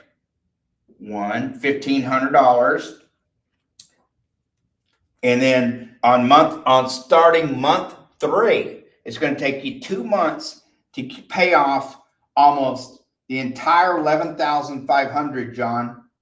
Going into your third month, in the first week, you're going to be down to $1,500. $1,500. You're going to put instead of putting your entire $2,900 in here, or $2,900, you'll only have to put $1,500 in there. You're going to leave, let's do the math on that. 2,917 minus 1,500. That's going to leave you $1,417 here, second account. Okay.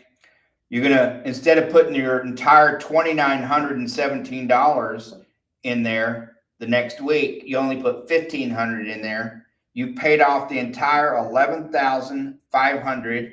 You have $11,500 in total credit available again. Total credit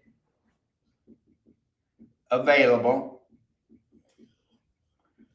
And remember, you're eating, your lifestyle, all your stuff you're doing is coming out of your $2,917. Now, I don't know if you have a house or anything like that. You said you didn't have one, so possibly living in your truck, which I know a lot of people that live in their truck. But let's just say this is the perfect scenario, and this is what we're talking about. And that extra $1,000 is what you get to keep. And I don't know what you're doing with it, but let's say that is the case, and you have an extra $4,000. In 2 months, and 1 week, you paid off the entire $11,500 paid in full. And then you take this $1,417 that you have left over out of the $2,900, and you start hitting that other credit card that has $5,000 in it. Put 1,417. Let's do the math on that. So you may have to get another gig to help you out. $5,000 minus 1,417, because right now all you're doing is taking, every time you get money, you spend it and totally screwing yourself.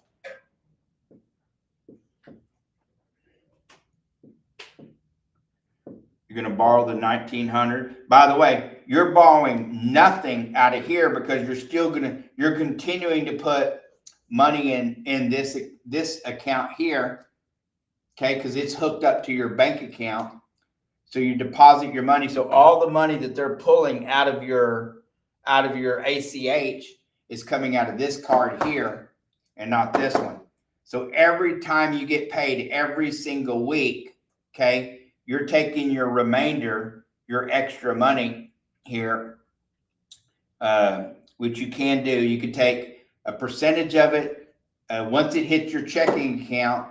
By the way, and I'll show you how this works here in a second. Instead of transferring it all over into this card, you're only going to need to put in the $1,917, what they're going to pull out of there.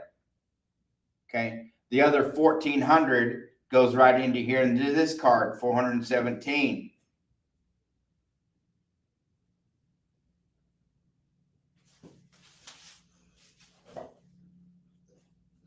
$2,166. Okay. And then the third week, 1,417.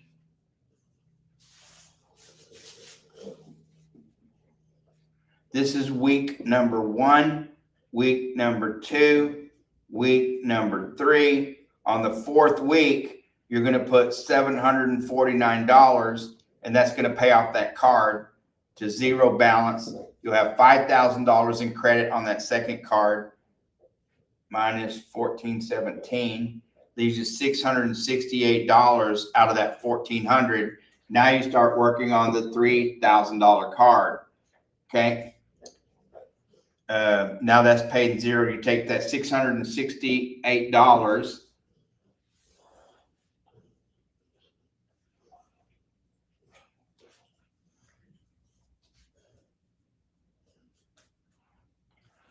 Brings you to $2,312. Okay. Now you're not having to pay this card because you have $5,000 on it. Okay. And this card here, you keep putting your money in here, your bills. You're putting your bills in here, but the rest of your check, you're able to transfer over here, which is going to be $1,417 on the second month, minus 1,417.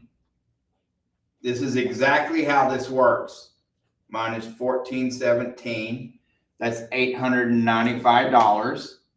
Okay. You're going to deposit the next check, $895. That's going to be paid in full. Now you have a $3,000 credit card paid off, a $5,000 credit card paid off, and the majority of the $11,500 just by reallocating how you make your payments.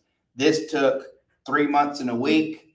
The second card took 1, 2, 3 weeks. It took 4 weeks. It took 3 weeks to pay this off. 3.5 weeks.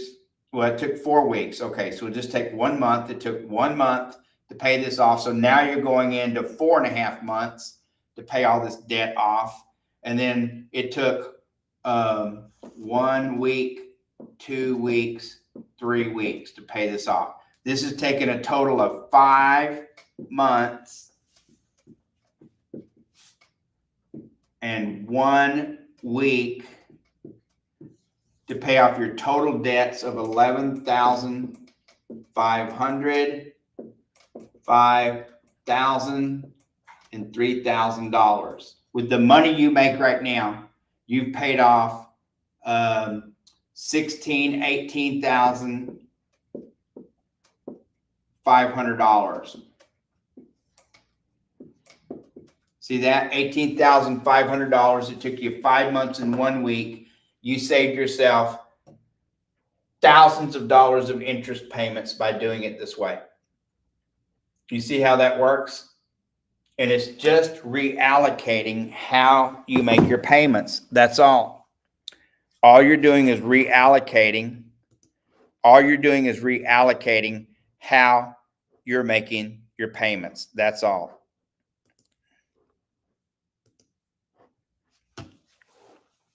All you're doing is reallocating how you're making your payments. You're not making any extra money. Remember when I told you earlier on the phone call, you totally effed yourself. Like, who did this to you? Well, you did because you were never taught. Now, our parents did it to us in the beginning because they didn't teach us. And then they sent us to an education system that totally screwed us because they want us to be stupid and get a job. They want us to dummy down. The only thing they really teach in school is how to memorize things. So those who know, I'll give you a true facts of life. The A students get managed by the B students. The C students are the owners of the business. The D students finance the businesses, and the S students have their names on the buildings. This is true facts. They've been doing studies on this for a few hundred years of how it works. And because this is a controlled society that they have us in. We've been in controlled societies for thousands of years. So whether you like, and facts don't care about your feelings. We know that the A students are the ones they're the worker bees. They're the ones who get these great grades, and we praise them, and they are to be praised. But once again, they're the ones who go to the 9-to-5 jobs and do exactly what they're told.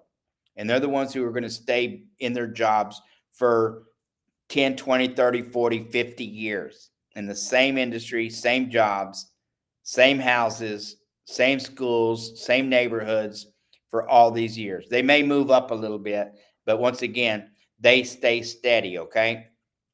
The A students work for the B, get managed by the B students, okay? The B students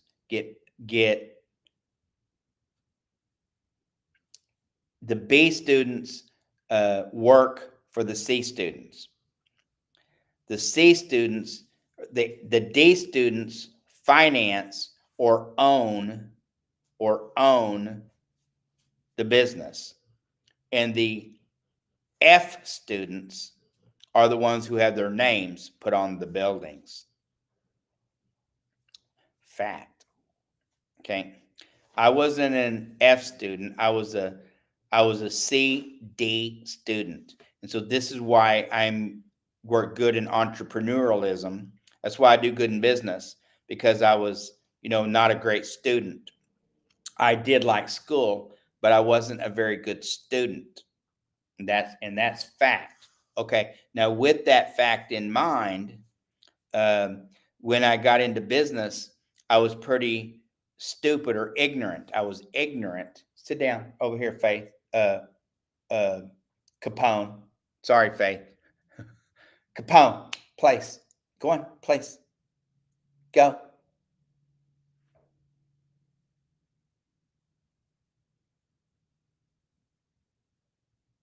Place.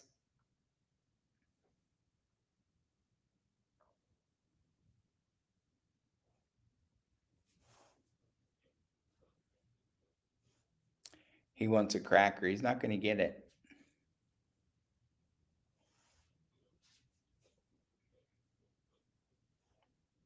He might get it.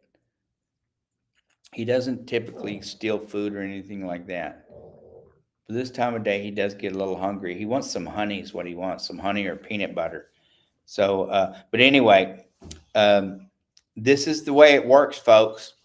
So, why would you pay all this interest here when you could learn a new strategy of how to pay things off? And we'll teach you all this. We'll also teach you. I mean, John, you're not that bad a shape. You're going to get there though, because every time somebody gives you some money, you totally blow it, and you just keep spending it, and you have no. You. I know you have great intentions, but once again, you have no clue what you're doing. If you have some friends, the friends that loaned you that 35,000, ask them if they'll give you some more money to buy our services. And then what we'll do is I'll teach them too. I'll teach them and you at the same time. And what we'll do is we'll go and show you how to rearrange everything so that you can get yourself some massive credit and turn that 18,000 in credit you have into 100, 150, 200. Show you how to get yourself some lines of credit. By the way, once you learn this, if you screw this up, it's intentional. You screwed it up.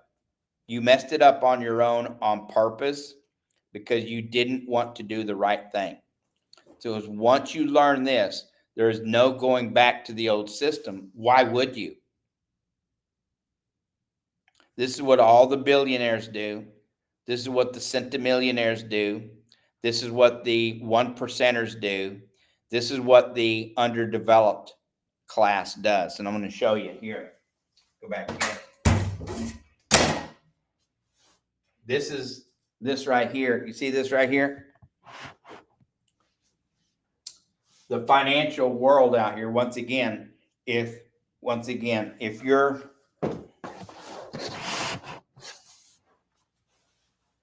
you're not, I got a lot of room here. I'm not sure.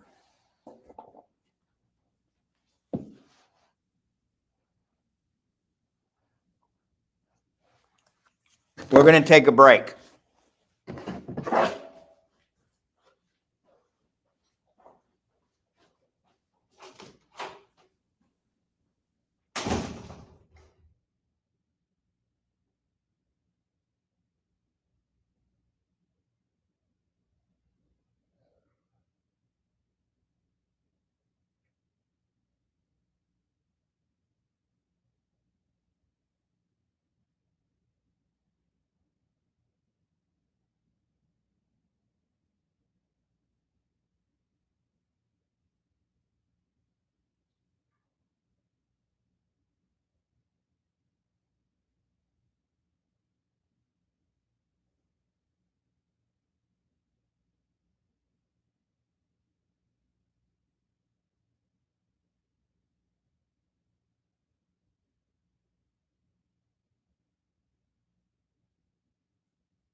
Okay, we're back.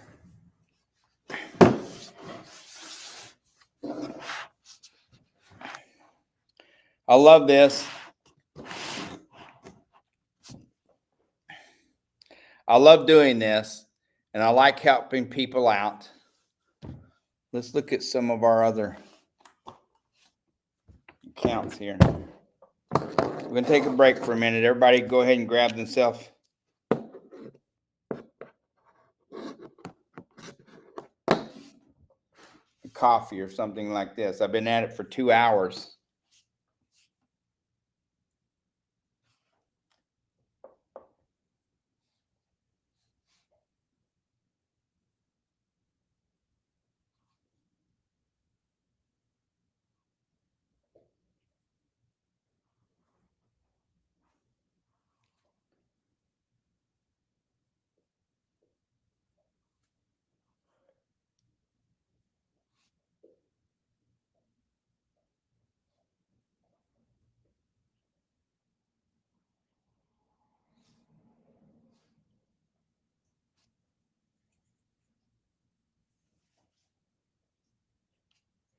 If you like what you see and you're on Twitter or LinkedIn or YouTube, hit that like button and subscribe.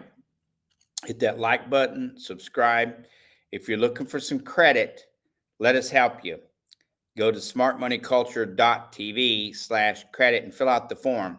And tell the truth. Like, there's no reason to fill out the form if you're not going to put a real phone number or a real email address in there. Like, I don't know why people do that. Like, why do you waste your time putting anything in there? We're not going to give you any answers by giving you fake stuff. That doesn't help you. That you're in the problem. You're in the situation that you're in because you don't tell the truth, or you know better and don't do it anyway, or you really don't know and you're hiding. Like one of my buddies in the crypto world, he was hiding for years. I'm like, why? Like, if they're going to get you, let them get you now. Like, why stretch it out? Like, make all this money, life is good, and then they come get you, whoever they are. But you know what I'm saying? It's better to get, if somebody's going to come, like, take you and put you out of business or put you in jail or something like that because, they didn't like the way you did business and, you made too much money on crypto and this. And it's better to tell them now, but of course, all those days are over with. And once again, if you don't have debt and if you're not paying your debt with credit, you're not even in the game. And I'll give you an example. If, let's say, you have no debt and they give you credit. So when you get credit, you use that credit that's going to put you in debt. Hopefully you use the credit on something that's going to make you money, like some cash flow. And then if you have a job, a job, then you can start paying that down. And then if what you've invested in brings back money, a return, then that helps to bring it down too. And that's how you build. Okay. But once again, even if, using this scenario here, even if you invest in something like what you're doing, John, and it's not paying off for you, but you're basically making a living out of it, well, then that, if you follow this strategy right here, you're still going to pay your cards off. You're still going to pay it off. And by the time you're done, John, by the time you reach your 5 months and 1 week and you paid off this $18,500, can you believe that, John? In 5 months, you can have that $18,000 paid for.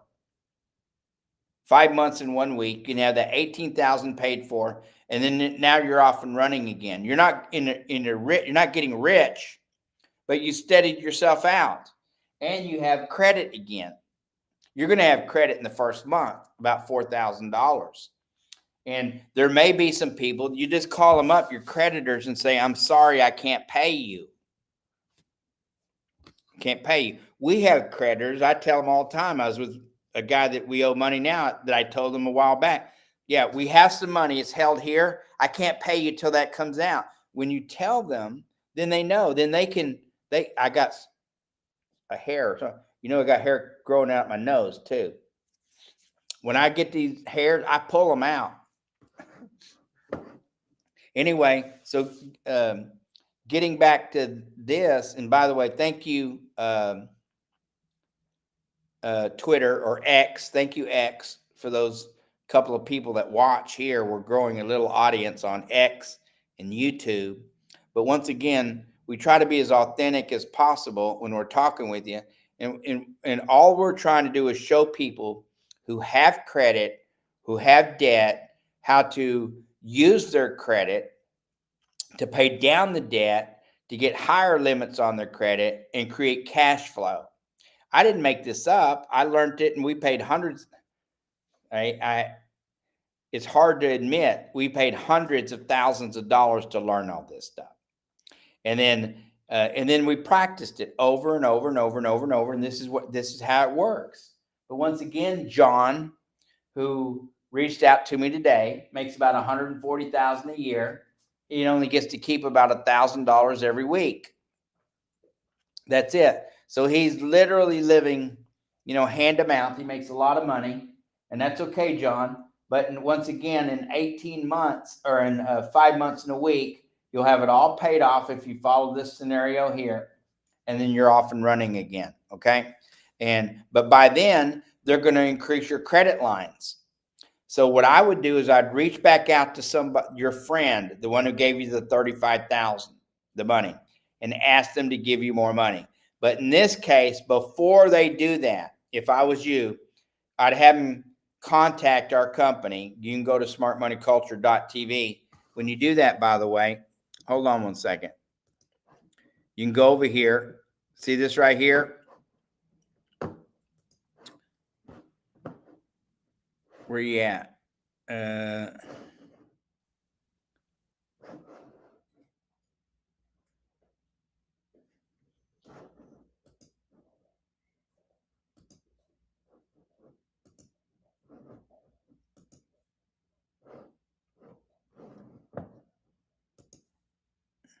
See this right here?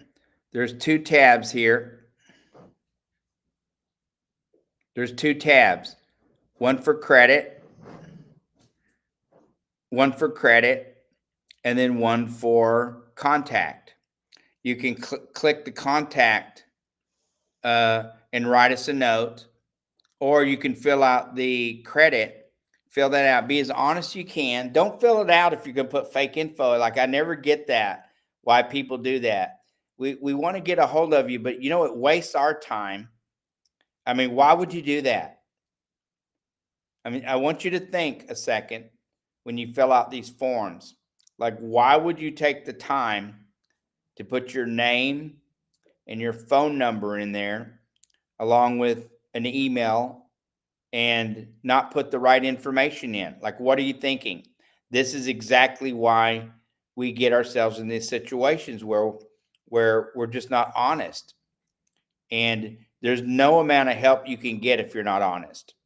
You can get all the help you want, but if you're not honest, you're going to wind up right exactly where you were before, and usually worse. So before you get in, but once again, you can go to our site here and you can click on either go to smartmoneyculture.tv/credit. And when you go there, there's two tabs there, one for credit and then one for contact.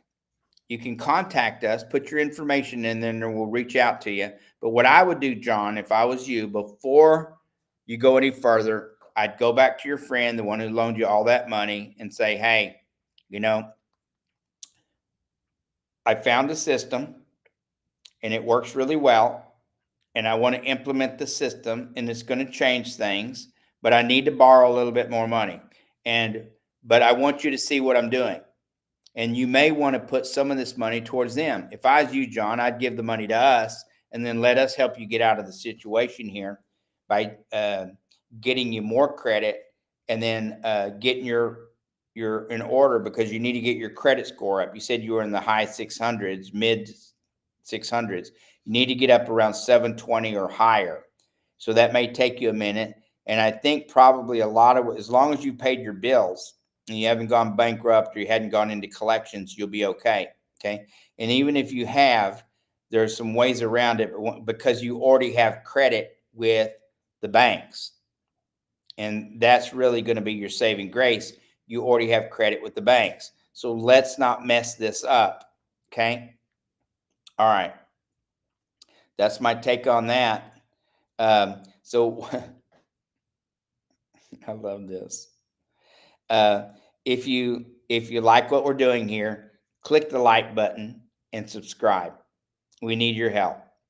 Click the like button and subscribe. Okay. How long have I been on today? Not very long. But anyway, getting back to this is how you pay it down. And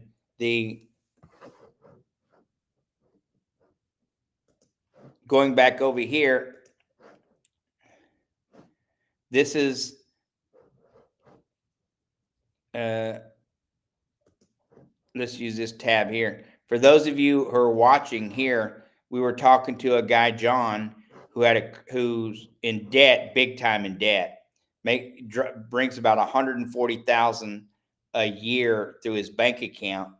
But in the trucking industry, the only way they'll give him fuel and food and stuff like that is if he gives them an ACH. So they pull the money out of the cash out of his checking account. So there's a couple of ways around this.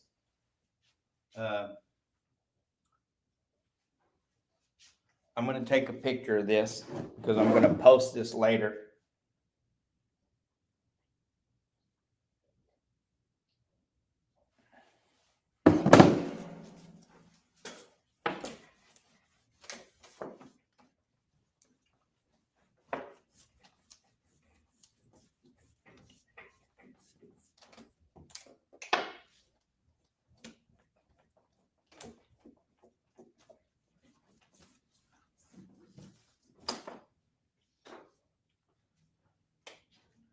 So you have your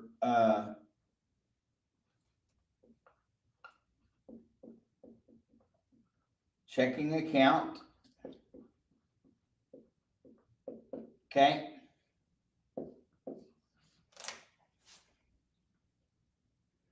You have your credit card. Let's say this is Chase.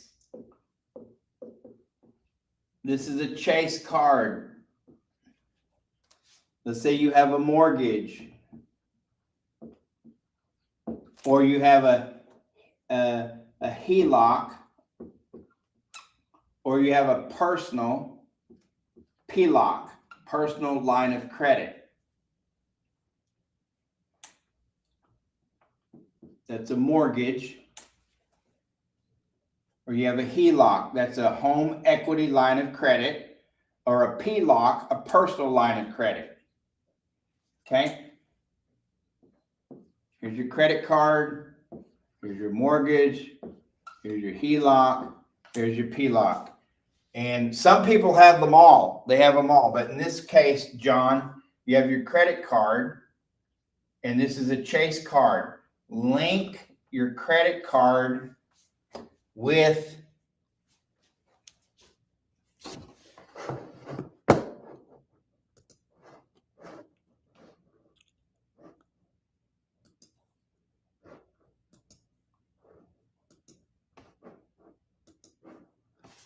link your credit card with your checking account. Okay? You deposit your check here. Let's say it's 29, it's 11, let's say you get paid every 2 weeks. We're just talking about Jane and John Doe American, okay, here. And let's say you make a total of $5,000 a month. By the way, most the people who are watching us are on LinkedIn, YouTube, Twitter, and Twitch. but all business. We're really marketing towards business people, but anybody, it doesn't matter. Okay. So we got a lot of people running a lot of cash through their business accounts. And I'm telling you, it will drive you crazy. Trust me. I know. I'm just a simple guy, but listen, I've gone through this where you've had, $20,000 a month coming through your account and it's gone and you're like, where? Or 50,000 or 100,000 or 200,000. And it comes to your account and you're just like, where does all this money go? Well, the problem is when you spend cash, it's gone. But when you put it into credit or lines of credit, you get to borrow it back. So let's say you deposit your check here, which is $4,000 a month. And let's say you have a $20,000 credit card. You take this $4,000 and you put it into your credit card. All of it, 100%. And you're going to use this card every single month for every dime that comes in. And you're going to use this as your bank account, not your checking account. Then you're going to borrow back your bills. And let's say your bills are $2,300 a month, leaving you an extra $1,700. And a lot of us go through this. We have all this extra cash, but we have no clue where it goes to because there's no accounting on cash. But here, there's going to be an accounting on everything you spend and where you spend it. So let's say you put your $4,000 a month in here and then you borrow back your $2,300, whatever you can spend here. And let's say 800 of this 2,300 in bills. Let's say 800 of your 2,300 in bills is rent. Okay. And the 1,800, so 2,300 minus 800 is $1,500. So $1,500 of it, you're going to borrow back. You're going to pay directly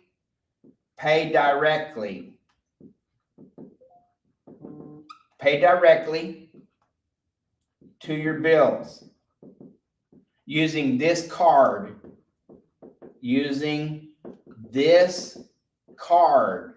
Okay, are you with me? Directly. Okay, so you're going to use your credit card to pay $2,300 or $1,500 worth of bills. 800 of it is going to transfer back into your checking because they're going to debit the 800. They're going to debit the $800 out of this account here. But the reason you want to put it all in here because it brings your average daily balance up. And you want this credit card balance to be high. I'm talking about available credit or balance. You could say down if you want. You want your average daily balance to be low of how much you owe on it. Okay. And that's exactly how it works. You use your checking, deposit into your checking account, transfer 100% of what you make over into this credit card. And let's start with this. Now, if you have a HELOC, that's great. You want to link your mortgage to your checking account. You want to link your HELOC because a lot of times they'll give you these HELOCs separate. They're always separate, but you want to link it also to your checking account. You want to link it.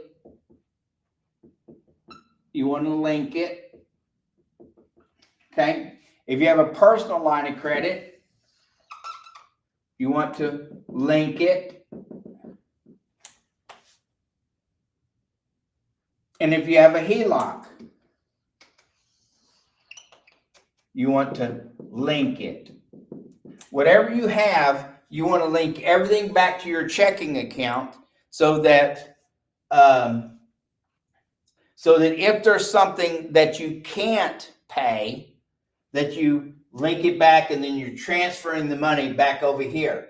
But in the meantime, every dollar you make should go into that whatever account you're using to pay the bills, because that's going to give you it's out and in. What goes in and out, in and out. It's a rotating line of credit, and that's going to cause them to give you higher lines of credit. Then when you pay all this off, if you owe any money on this, then you can go and start paying these other ones off, especially your mortgage.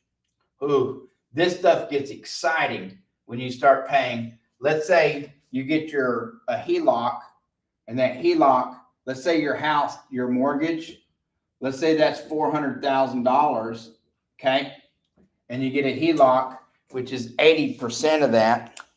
Let's say they're going to give you 80% of the value of the house, typically, and so of what you have paid off. All right. So let's say on that 400,000 times, let's say you have $100,000. Let's say you have $100,000 in equity, and they give you $100,000 into this account. I would take $100,000 and I would pay down on that and turn that into $300,000 and put that here down to zero where you owe on the HELOC. That brings the price down on your mortgage to $300,000 instead of $400,000. But once again, oh, hold on, I made a mistake. So you have a $400,000 mortgage, but you have $100,000 in equity. So let's say you paid that off. Let's say you paid this down, this 400 down to 300. That's why you have the 100,000 in equity. Okay. Then I would take 100,000 here that they give you in the HELOC, and then I would pay 100 down on this, bringing this down to 200,000. Okay. And then that's going to bring this down to zero. And then I would start paying this off, because once again, this is your line of credit. Whenever you put money into this, it's gone. Anytime you put money, cash, into a payment, it's gone.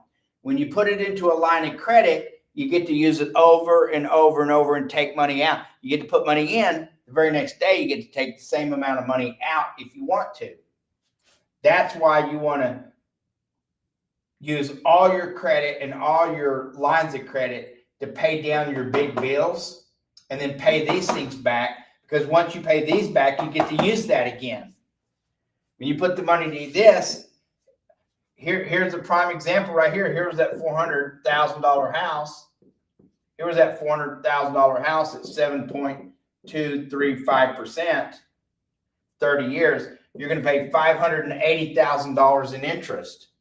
When you do it this way, you're going to wind up paying, let's do the math on that. This is going to be fun.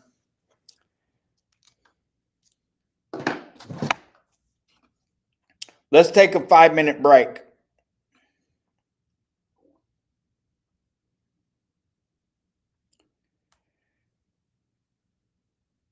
Everybody, let's take a break.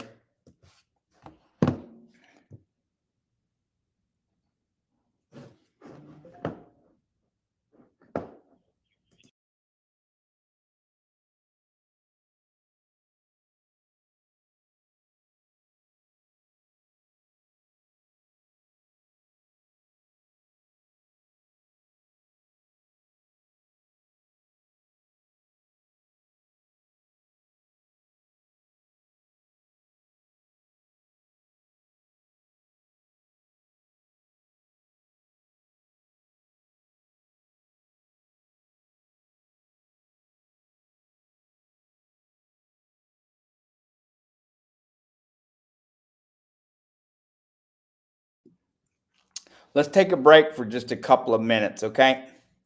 And then I'm going to make a phone call. I've been going for 2 hours and 20 minutes straight. I'll keep going forever. I'm telling you, I can run shows for long periods of time.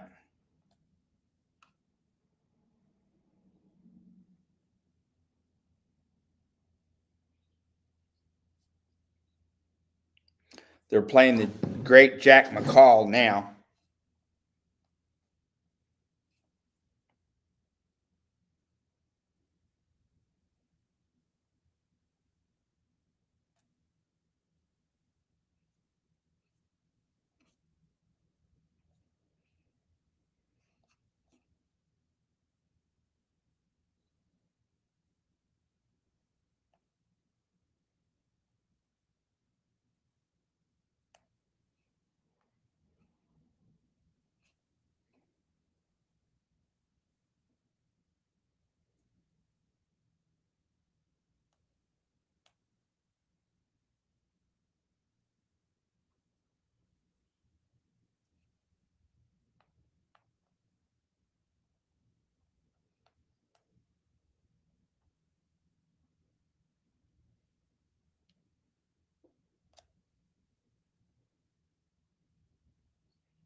Okay, I was taking a couple of phone calls.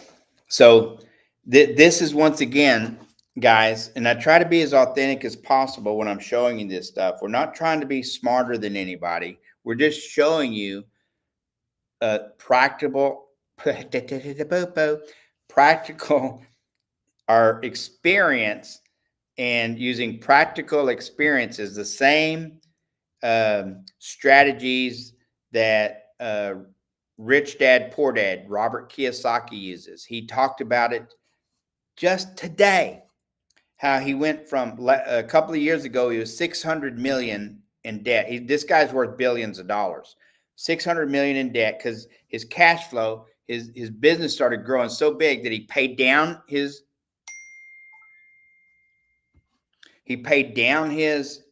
um, his debts, And then he went out and gotten bigger in debt. He was $1.2 billion in debt. Today he said he was $2 billion in debt. So if you're not in debt, you're not even in the game. So the goal here is to make sure that you're getting deeper in debt. Of course, you want that debt to be able to bring you some revenue. And he does that through real estate. He just bought a gold mine. That's really boosted. He bought the whole mine. Okay. He's been buying gold for decades. And now he just went and bought the entire mine, the largest gold mine in America out of Utah. But once again, his cash flow, every bit of his revenue that comes in, he puts into his credit accounts. And then that's what he lives on, his credit accounts. But that's huge because if you want cash out of your credit accounts, you can do that. By the way, we have a business too. If you would like to liquidate one of your credit cards, go to smartmoneyculture.tv or you can go to smartmoneyculture.tv/credit. There's 2 links there, one for credit and one for contact us. Contact us and tell us what I was picking my ears, sorry. Tell us what you have in your credit card, and we can liquidate the card. This is not cash advances. This is what's called liquidating a card. And when you liquidate the card, you can take all the cash off of it. But once again, when you have lines of credit, you write a check. Or you pull out cash. There's all kinds of ways you can pull out cash if that's what you want to do. But once again, I was showing John here how to take, because he makes about $140,000 a year. And out of that hold on one second.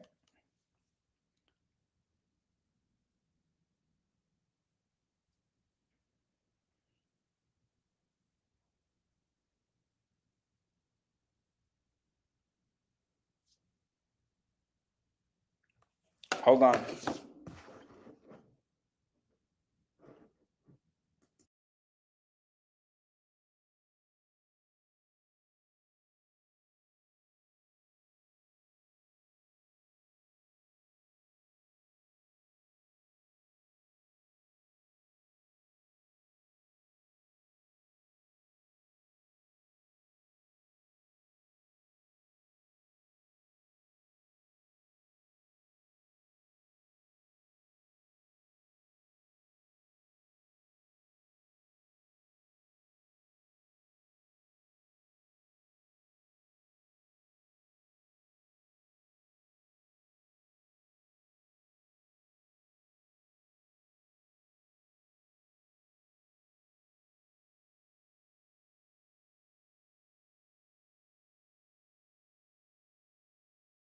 Okay, we're back. I've been going straight. So those of you who are joining us, I'm Fly Mackey, and this is the Fly Mackey Show.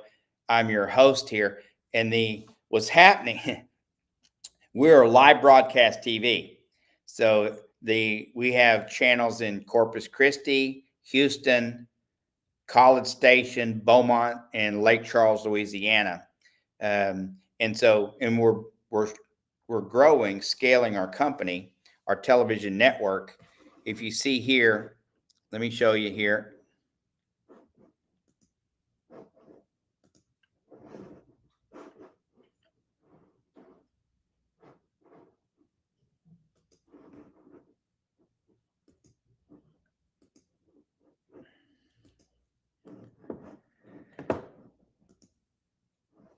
Okay, here's our site here. Let me go back over here, just so you know, and then I'm going to get off of this.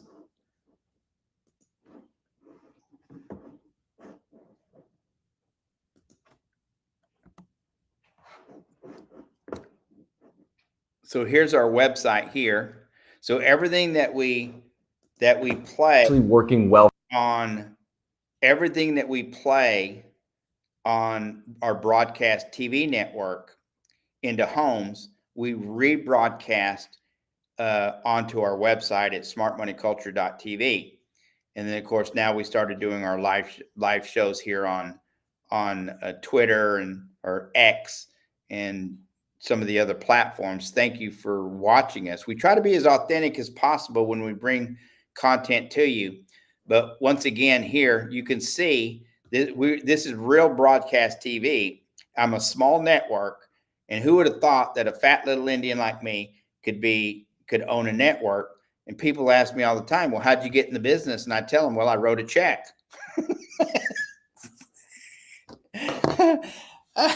I went from the outhouse to the penthouse, so to speak. But those of you who know me know I'm a pretty simple guy. Okay. But anyway, here's there's the Indian right there. And I got some Mexican in me too. I was raised by a Jewish mother and an Irish Catholic father, so I'm pretty screwed up. But anyway, it's all good. Here is the 5 markets that we're in when we broadcast to television. We're in Corpus Christi, Houston, College Station, Beaumont, Texas, Lake Charles, Louisiana. We already have a channel coming in Tallahassee. We're just waiting on the tower so that we can put our transmitter up on the tower. Okay. And we're growing. We may be scaling to another 100 channels, but right now it is what it is. Okay. And so we're really grateful. We've got about a 2 million person audience, give or take. We have about 80,000 people a day watching our network. And, we're really grateful for our network. Okay. But I've been talking to you today about credit, and one of the guys here who reached out to me, and typically have, quite a few of you guys, you reach out and you say, "Can you help us?" You can go to, I forgot what I was doing. See what happens when you get old? You see this tab right here? You can click on credit and then fill that out. If you hit contact, what's going to happen is going to have a little form right here. Say your name, last name, email address, mobile number, and then a message. And then you agree for some kind of, follow up, because we're going to bug you a little bit, but that's okay. You can always decide not to later. But anyway, submit your questions or whatever here. Now, if you're looking for credit, this is real easy, guys. This is not hard. Anybody can get $100,000 in 0% business credit card and lines of credit. Even if you get credit that has interest on it, we will show you how to use this. We'll show you how to use your credit and borrow back at about 3 or 4%. So when you click this link here, it's going to ask for your name and stuff like that. Here, I'll just do me. Okay. David Mackey, phone number 480-605-3848, email address, which would be fly@the smc.tv. By the way, those of you who don't know, I was born Fly Blackwater, and when I was 3, I got adopted by a Jewish mother and an Irish Catholic father. They named me David Mackey. I like that name too. I like that name. It's a good name. Oh, I got problems, man. Anyway, Amber calls me Dick, and I'll go by any one of those. But let's get back to this. It's going to say, what year was you in business? Okay, I've been in business, let's say, since earlier. Let's say I've only been in business 1 year. Credit cards. I have 4+ credit cards. How much liquidity do you present? We've got about 30 to 40,000 in liquidity. By the way, we're broke all the time, and we like to stay that way. Whatever money comes in goes into our credit lines. We do not keep any cash. We do this right here. Whatever comes in goes into our lines of credit. 100%. We keep enough in there to keep the lines open, but that's it. How did you hear about us? I heard about you on where's Twitter? Twitter's not even in here. Social media, LinkedIn, Google search. Well, let's say other, because that's be other than Twitter. I agree to get a little information from you. I'm not a robot. I'm going to submit it. And there you go. Congratulations. And then now I'm going to get some kind of submission form that's going to get sent to us. You can also schedule a call. You can go down here and book a call. See this right here? You can go down. Yeah.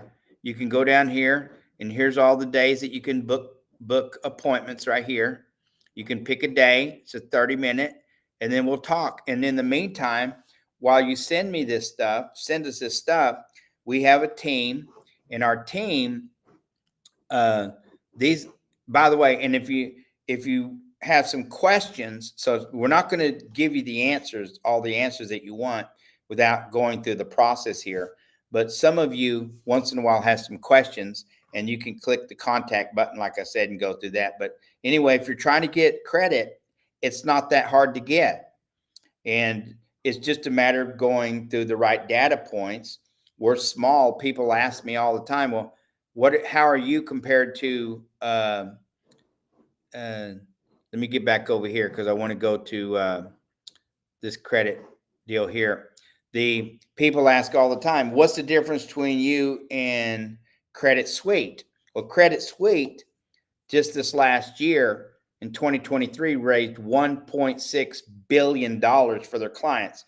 We did about 12 million because we're just starting out, but we're experts at it. We're good at it. And we have a done it for you program just like they do. And they have they get people credit based off their income. I love their strategies. They are great. And Ty Crandall likes us. But once again, we're not competition because they don't even know who we are. Okay. So we're not, and even though we spent a few $1 million building our network, and we're just little bitty guys, they spend over $100 million a year marketing and advertising this last year. Okay.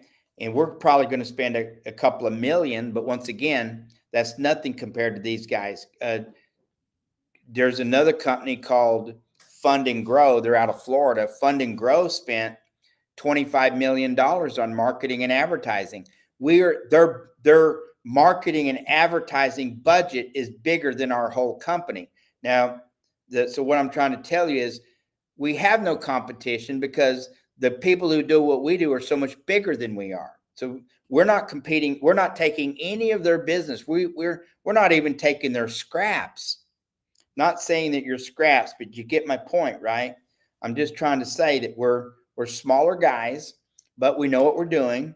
We've helped raise about $12 million, and that grows every single month. We get more and more and more and more for people.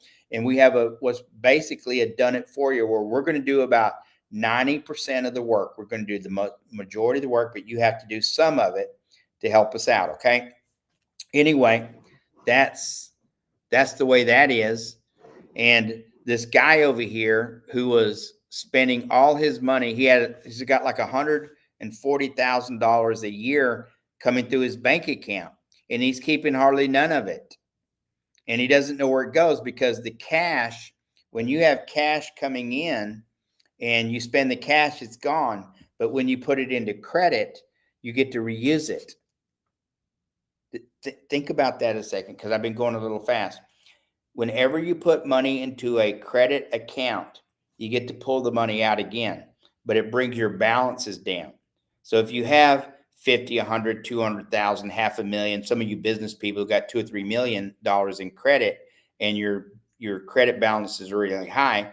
Whenever you move over to the velocity banking strategies, where you'll take all of your revenue and you put it into your credit lines, it brings it down massively. Okay.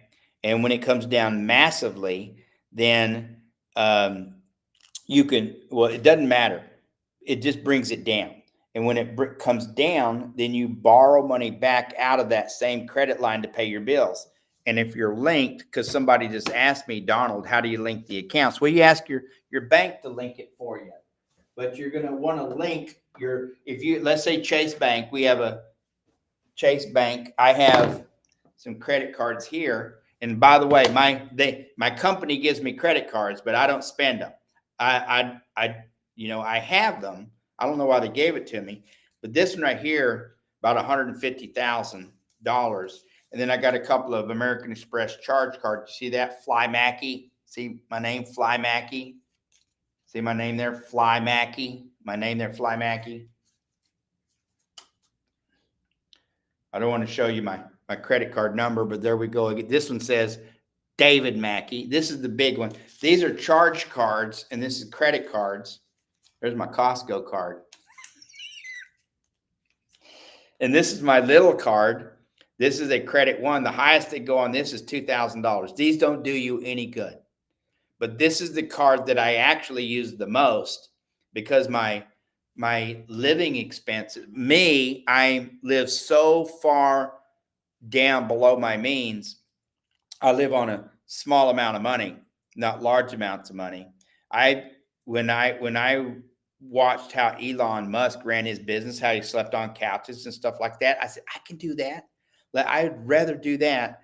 It makes more sense because I had a really big house. And I'm like, no, this house doesn't make sense. Well, why would I have all? Now listen, if you ever don't take this wrong, okay? Because those of you who are married, you know, your wife and kids, y'all want a house and stuff. I totally understand that. I'm not telling anybody to change anything, but I'm just giving you my experience of what I did because I had a bigger house, drove every year I'd get a brand new truck. And then I said, you know what? I would like to do something different with my money. And then when I learned these velocity banking strategies, I was like, oh my gosh, this changes everything for me. And this is what we started doing. But once again, you want to link, let's say you have a Chase credit card, you link your credit card to your checking account. And they're not always linked. But all your check, when you deposit it into your account, you want to move over to your credit line. The smallest credit line you really want to have is about $10,000. But and the more you use it, the more that they're going to give you. And it's not going to take long. Typically in about 60, 90 days, they're going to want to double that or go higher on your credit line. Okay. Then you can apply for other cards and we can do that for you. The last customer we got him about $96,000. And it's not what you get. It's not what you get now. It's what you do with the credit when you get it, how you spend it. And then how are you paying it off? And if you use these velocity type strategies here, you see what we did with this guy. He makes about $140,000 a year. Well, I erased a lot. He makes about $140,000 a year with an $11,500 is his highest credit account. He makes $2,917 a month or a week with $1,917 of it is bills. So when he took his whole check every week and put it in there, it drops that account down. He's got $11,000, a $5,000, a $3,000 credit line, $18,000, and they're all maxed out. 100% of it's maxed out. So hold on a second. Let me get rid of my calendar here.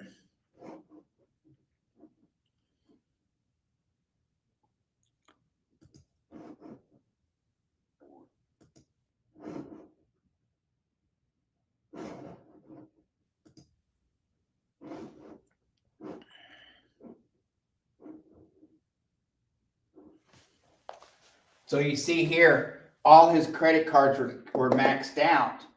And then he was putting all his money into a checking account.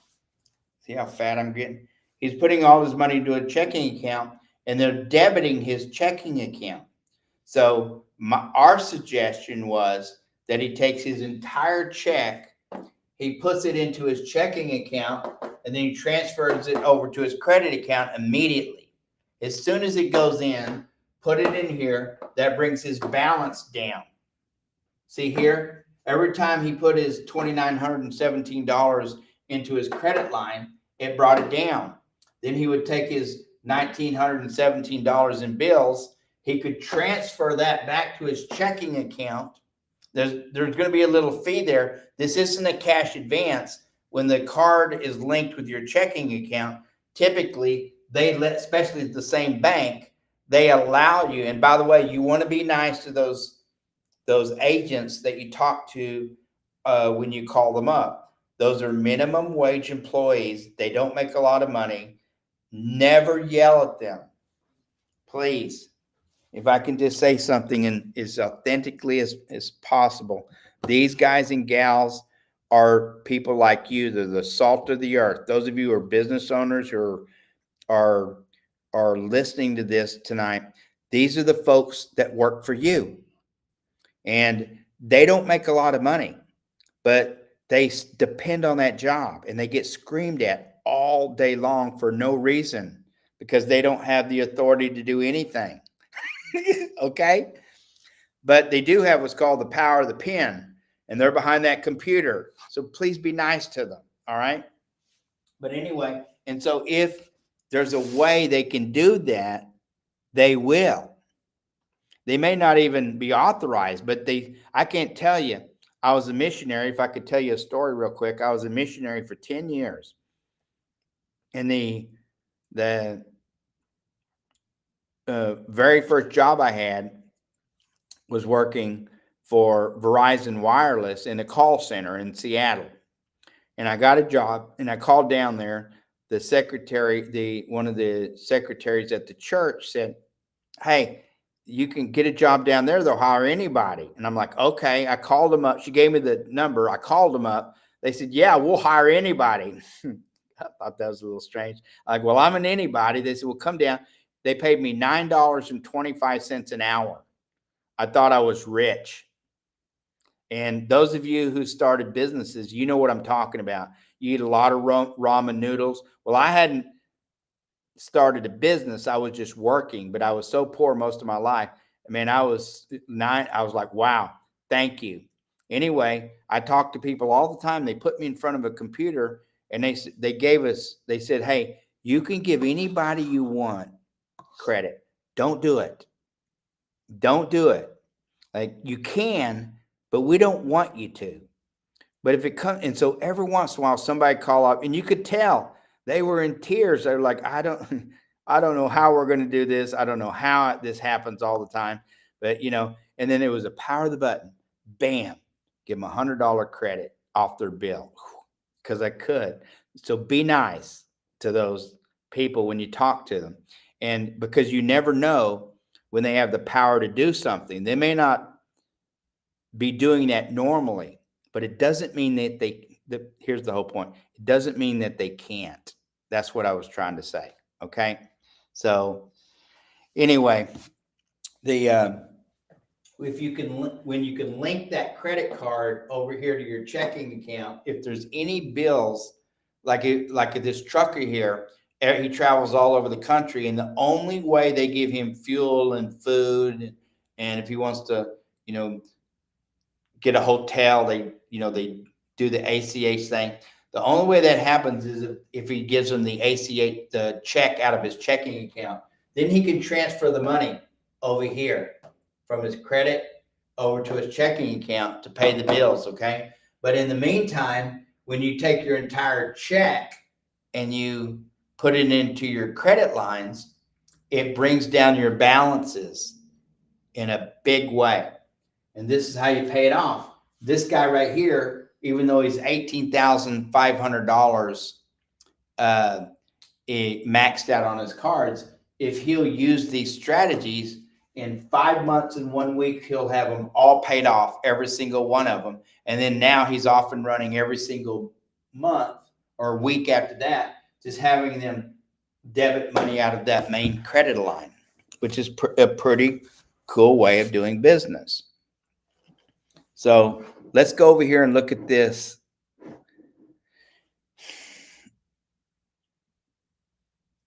I've been going for how long? 2 hours and 50 minutes. I love this. Let's go over here. I want to show you what I've done in crypto, or what we're looking at. Okay, let's take it like a 15-minute break and go over into the crypto side. And then I want to come back to the credit. But if you're looking for credit, anybody can get 100, anybody. So take me, Fly Mackey. Once again, you can call me David too. I like that name. Amber calls me Dick. I'll go by any one of the three. All right. I'll tell you a story. So I'm 27 years older than Amber. And then in the beginning, when we first started dating, and she says to me, she's calling me Dick all the time. And so one day I said, sweetie, that hurts my feelings. Why do you keep calling me Dick? And she goes, well, that's what us young folks that's what we call our boyfriends. That's how I knew I was her boyfriend. I didn't even know it. She had to tell me. I got problems. Anyway. All right, getting back to this, okay? Let's look at a little crypto, and then I want to go over one of these accounts again and show you how we use our strategies. But anybody can get $100,000 or more. So let's just take me, and then we're going to go look at the crypto. David Mackey, look at me. I am my own economy. And that's how the banks look at you. You're your own economy.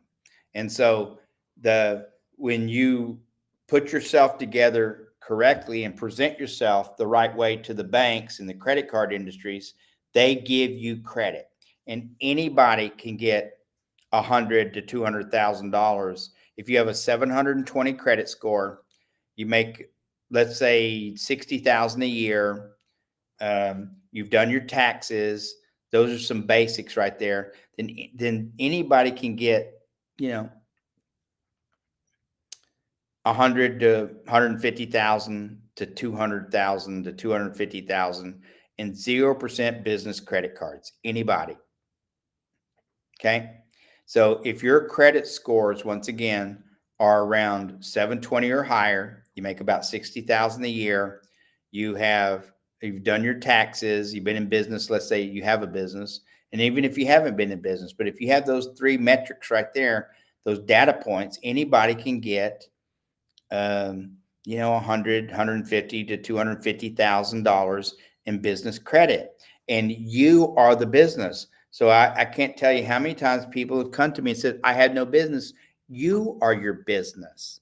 David Mackey, this is my economy, and I talk about it all the time. When you're in charge of your own economy, then things move for you in a bigger way. But once again, you can apply for credit. We'll help you do that, and anybody can get it.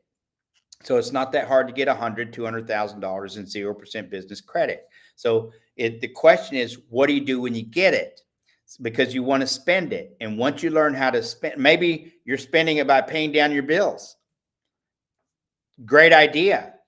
If we get you 100,000 and you have 100,000 in bills, first thing I'd do is I'd pay off the majority of those bills with that credit. Why? Because then the bills are paid for. And then you start putting your paychecks into that credit that we got you. Because as soon as you put your money in there, then you can borrow back. And then you get to reuse the credit. Every time you put money in there, you get to reuse it. Every time you spend your cash, it's gone. Okay, we're going to get back to that in a second. I love doing this. Let's take a look real quick at what's going on in the Bitcoin world. And oh boy, right now it's trading at $58,506. We're going to come back to this chart here in just a second.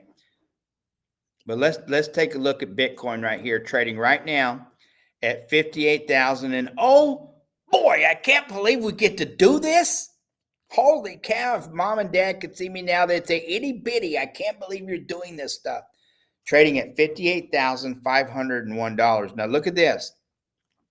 The price went down about 4.5% for the day. But here's what you're going to want to look at. Now, those of you who know me know I've been around crypto.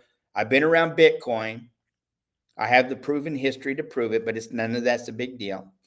since Bitcoin was zero. Before it was a penny, my buddy was mining it. Back when only the gamers were trading, they were using it for money to trade things. That's how far back I go. But once again, the doesn't mean anything, it just means I'm old. So, but look at the daily trading volume, 23 billion, 153 million, and that is up 69.4% for the day. Because this is really where the story's at on what the daily volume is. By the way, those of you who are new to crypto, Bitcoin here, the entire market cap, that 1.1 trillion dollars over here, 1 trillion 154 billion 907 million. This market cap is about 400 billion higher than the entire market cap of all the other cryptocurrencies put together. But it's up 69%. I want to take a look at the charts here in a second. Ethereum trading at 2,500 here, and it's traded about 14.9 billion for the day. But look at the trading volume. This is what you want to look at. It's trading at 67.92% up in daily volume. 67% up in daily trading volume. $14.9 billion. Okay. Look at the market cap on the second largest coin out there, $306 billion. And it gets smaller from there. But, you see here, you got the Binance coin, and then $73 billion is the market cap. But look at the trading volume. This is what you want to look at. $843 million it traded in this last 24-hour period, starting from this hour. By the way, if this site that I'm on right now is evai.io. This is Matt Dixon's site. He is a world-class market analyst that people look for him. Christopher, and this guy knows how to chart. I'm going to show you a basic chart here in a minute where I just make lanes so you can see the lanes. But Matt is a world-class analyst, and also Christopher Inks, who's out of Houston here. You can look Christopher up too. He's got a really the top of the line world-class analyst. But once again, look at here. Binance coin is in its A rating. Now, Bitcoin earlier, Bitcoin was at an A rating, a double A rating. It's back up to triple A. I've never seen it below a triple A rating, but I've never seen this not in some kind of position here of buying and selling. So watch that when it starts accumulating like it's doing now, because normally this is trading at like $50 billion a day. It's only trading 23 billion in the last 24 hours. So it's accumulating. It's a little bit of buying, a little bit of selling. Neither one of them are trying to win right this second. It's just small amounts. But once again, so at this point right here, it's not being rated. Let's take a look at some more coins. Dogecoin trading at 10 cents. It traded $737 million in the last 24 hours. But look, this is the story. The story is it's up 95.6% in trading volume. So this was around $350 million yesterday. About 400, maybe 380 million yesterday in trading. It's up 95% today, up to 737 million in trading. You see the market cap at $14 billion. Cardano trading at 33 cents. It's also up 41% in trading for the day. Here's the Shiba Inu coin. Now, this coin right here, by the way, we're not financial, and we're not, financial advisors. We don't have a Series 6. We're not giving advice. So, do your own research. But look at this. It's down 4.7% for the day, but traded $240 million. That's up 80%. Now, this coin usually trades about 600 million a day. Okay. So for it to be this low, watch out. Not saying anything. The market cap is 7.9 billion, but normally this is trading about $600 or $700 million minimum a day. This is really low volume here. And look at the trading volume. It's up 80.6% for the day in trading for the day. And but this was down to 120,000. It's down to about 140,000 in trading yesterday. So million, 140 million. So this is a very low trading.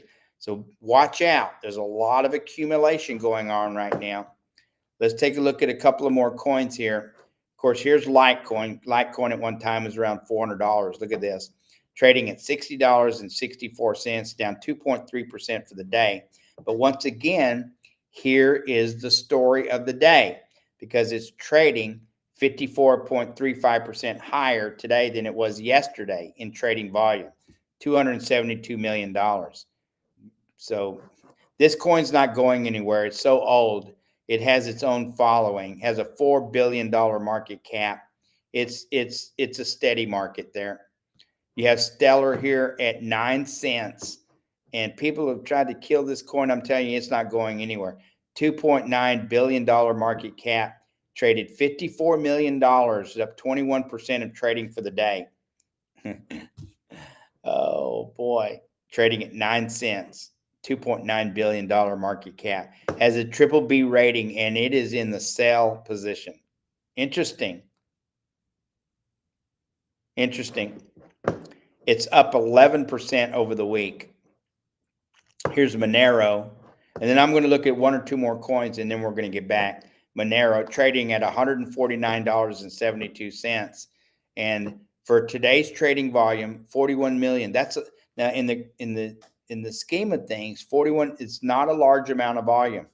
41. It's up 4%. Look at that. It's hardly moved. It's up 4% in trading, but 41 million is quite a bit. $2.7 billion market cap. It's a triple B rating, which it stays at most of the time. Most of the time, Monero is a triple B rating, and it doesn't have a buy or sell position on there. And then let's look at a couple of more here. Let me see if I can find it here.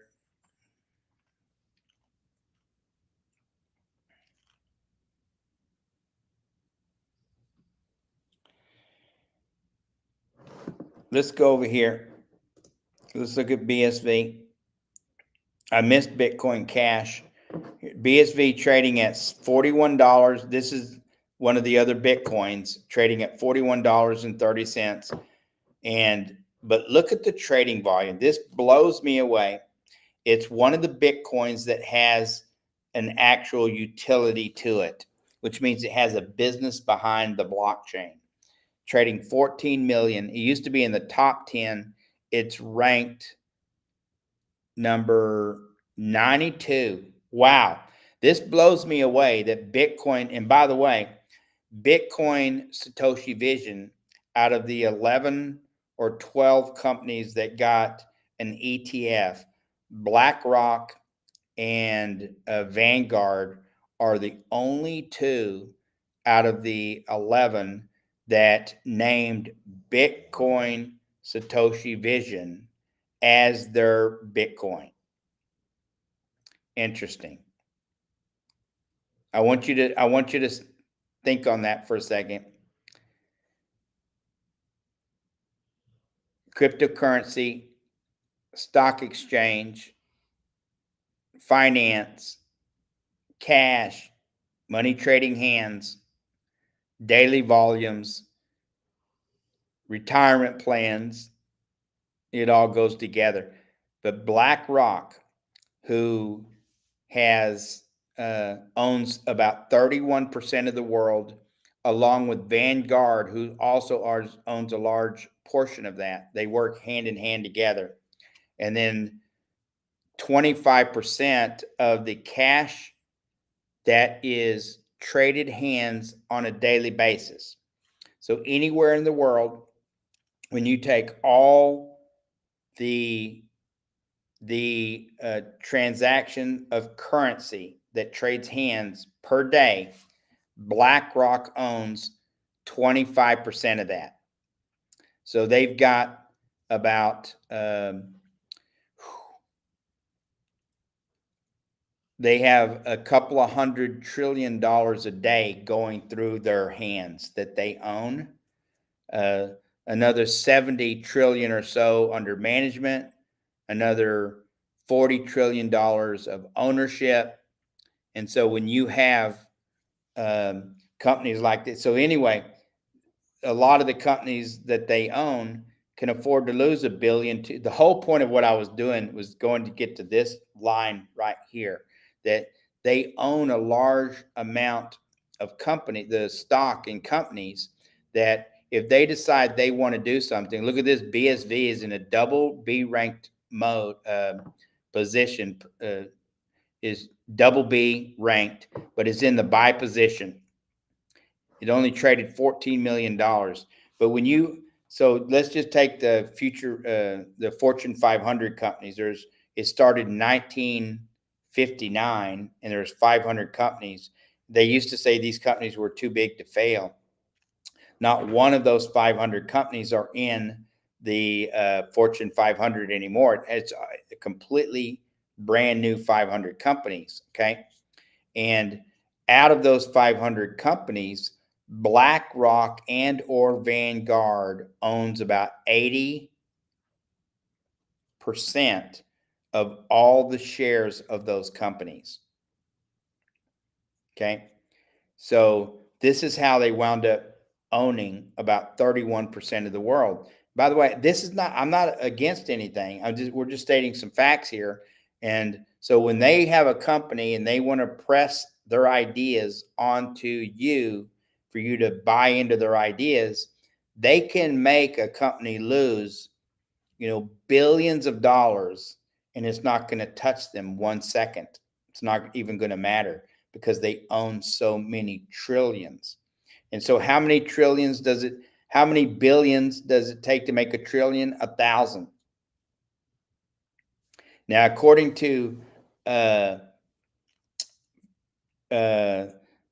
Federal Reserve, and the Federal Reserve, which has been around for 100 years now, right? They say, listen to this, and by the way, you have to do your own research. And some of you, it's not going to matter, okay? But they've loaned out over $5,000 trillion. They printed 5,000 trillion. The majority of that has gone to China and the European countries. The central banks have given and or loaned that amount as well. So it is incredible the amount of money that's out there in the market.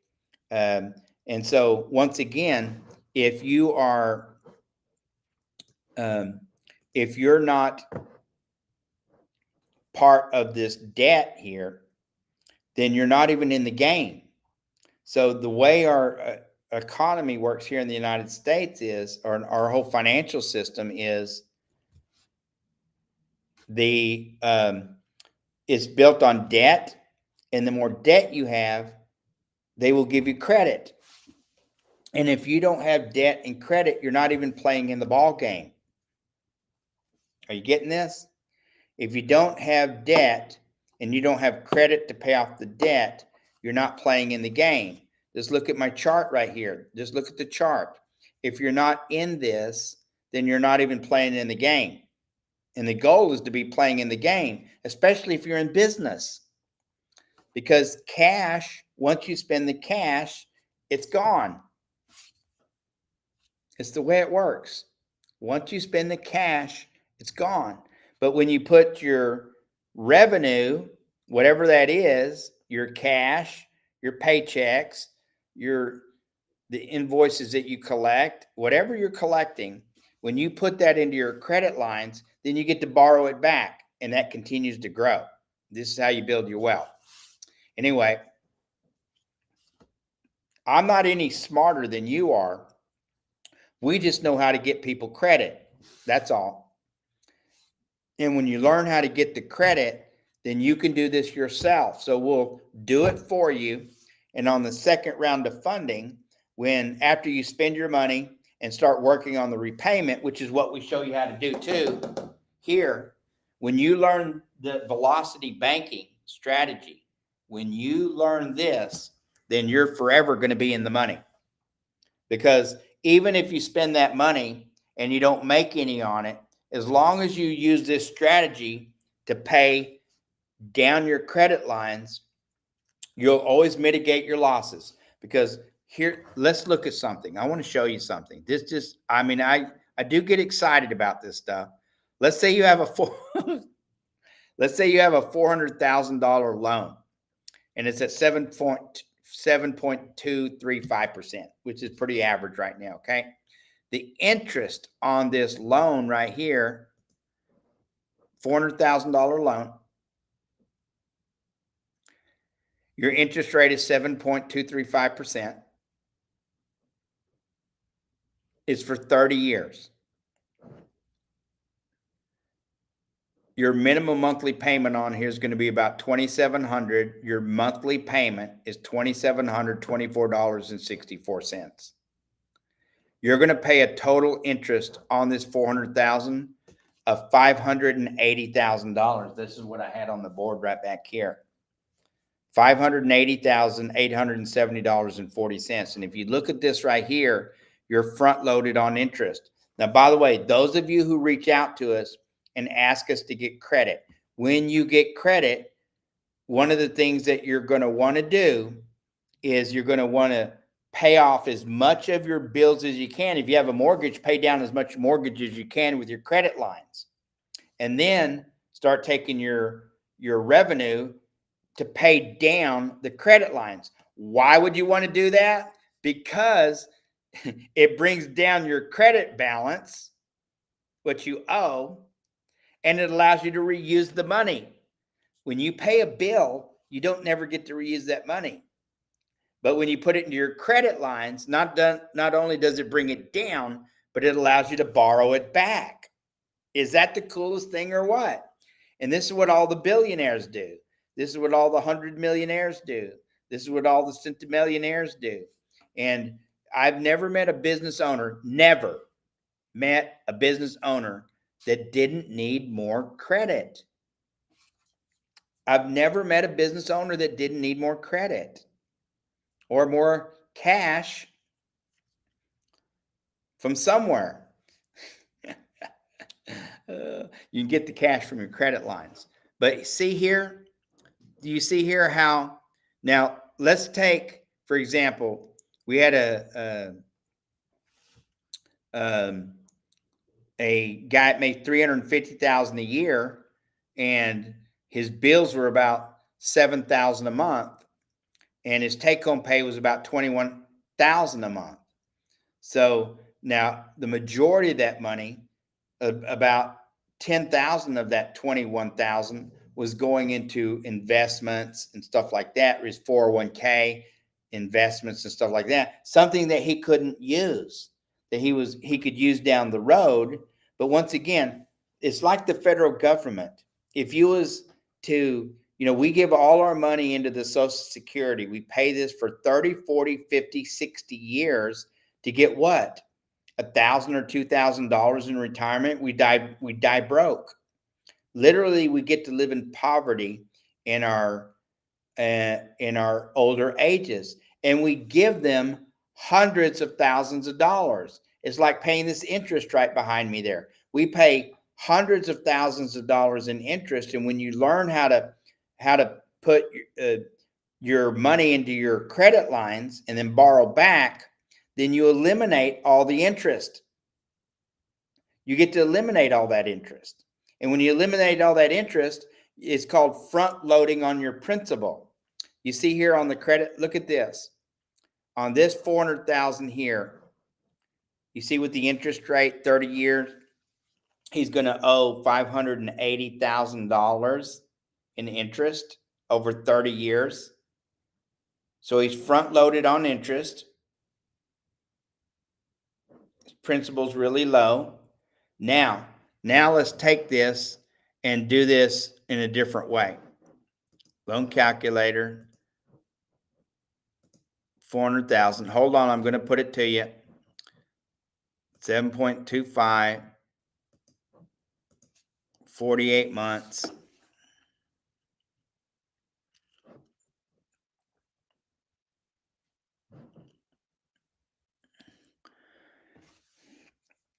He's going to put an extra payment. So let's say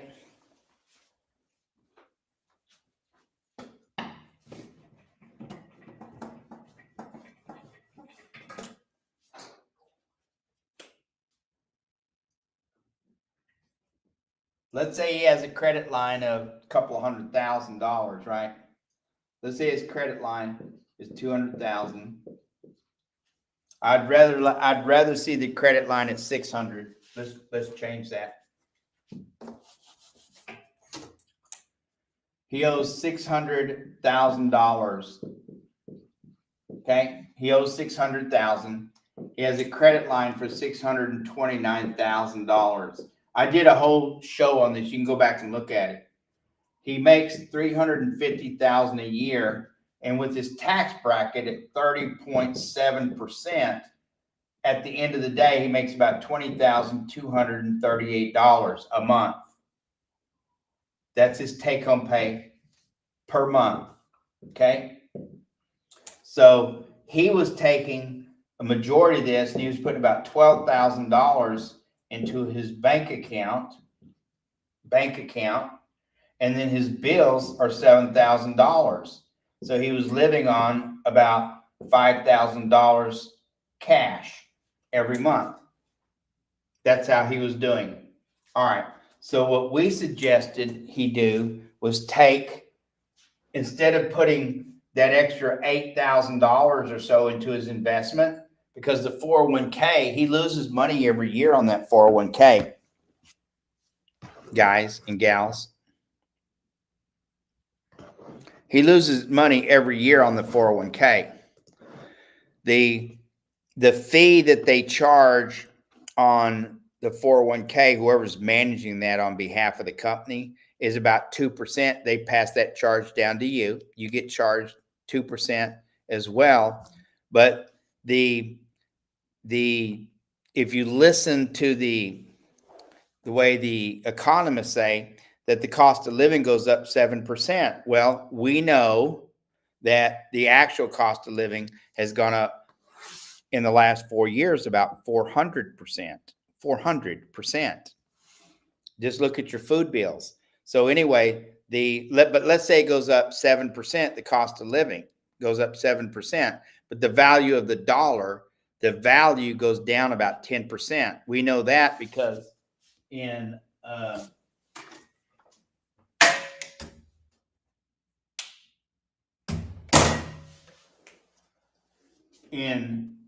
1924, what cost you $1, whatever you could buy in 1924 for $1, today in 2024 costs you $18.43.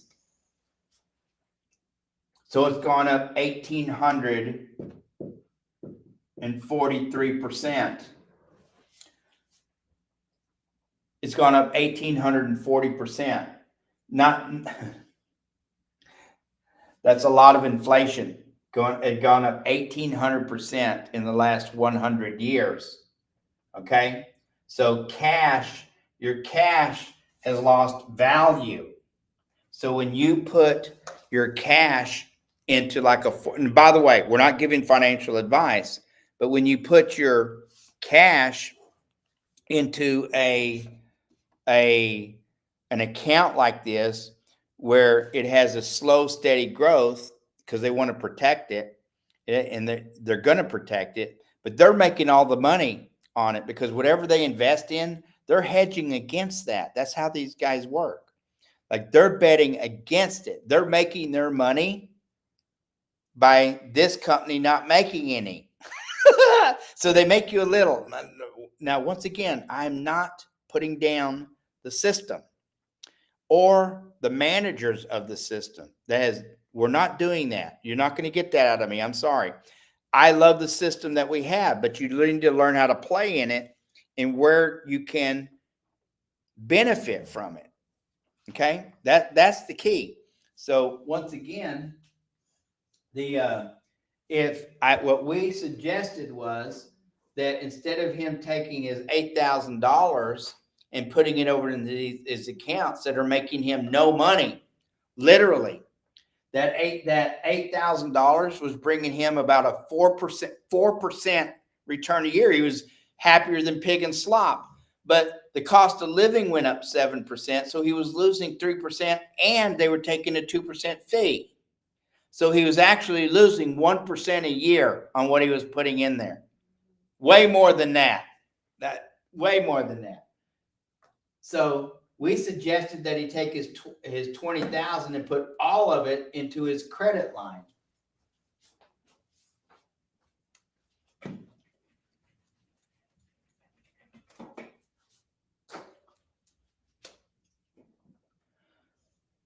So we suggested that he take his $600,000 out of this $620,000 credit line. This is a HELOC. This is a home equity line of credit. We suggested that he take this $600,000 of it and pay off the loan. Now he no longer owns anything on the house. It's free and clear. You get this? That house of his now is free and clear. It's free and clear, 100%. He owns nothing on the house. Okay, paid for.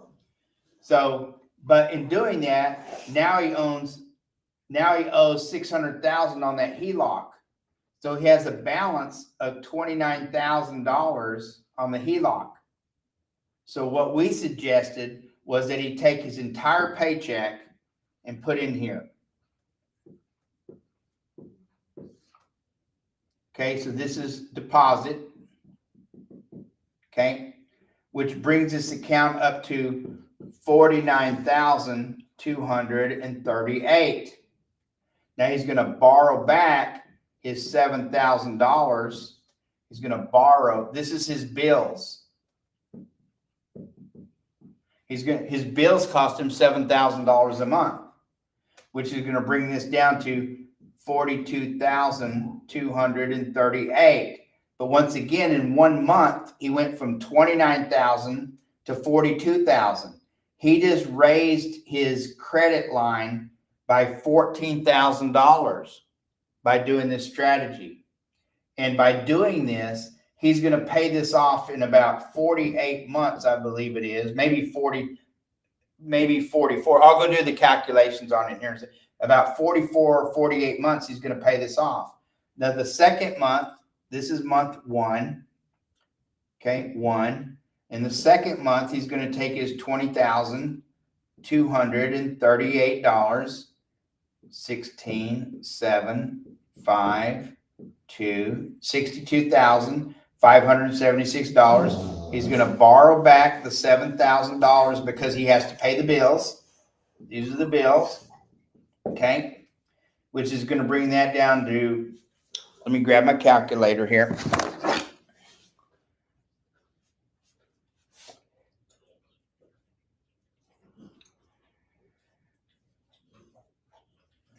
$62,576 minus 20.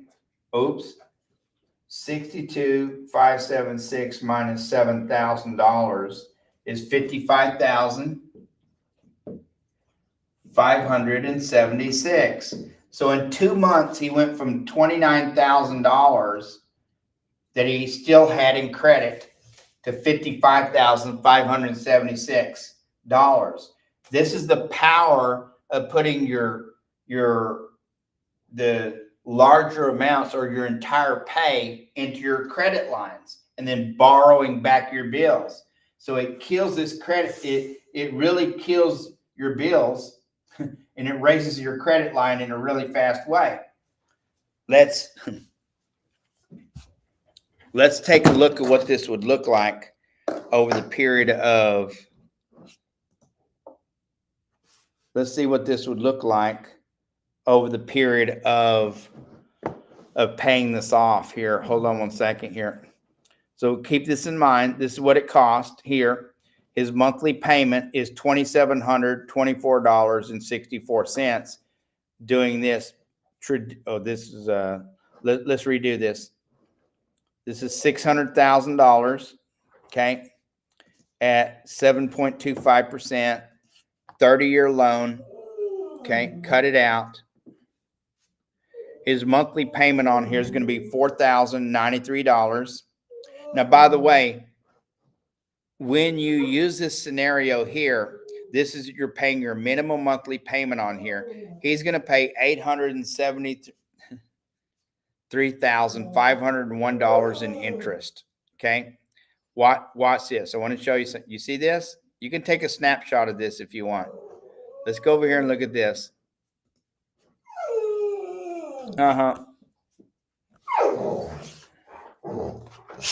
Hi.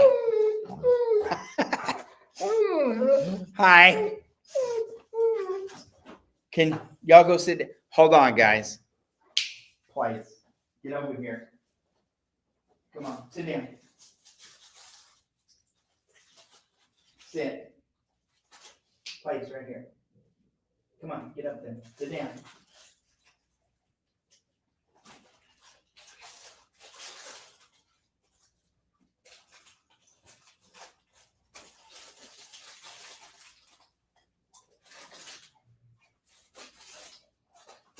Okay, that's it. Stay.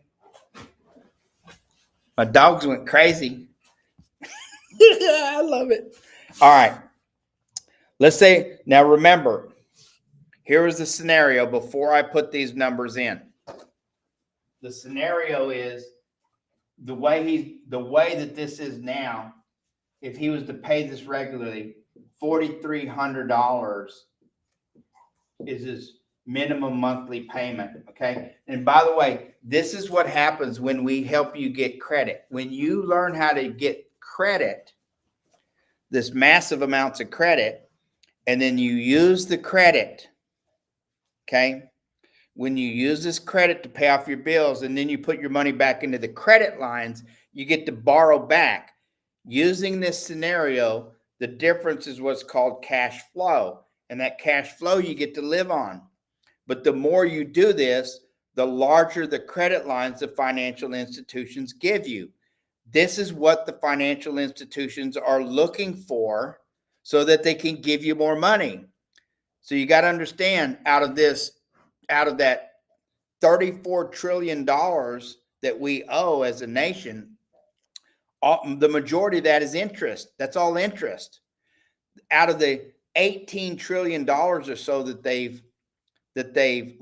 printed, the majority of that 18 trillion is sitting on a shelf that's never made itself into the economy.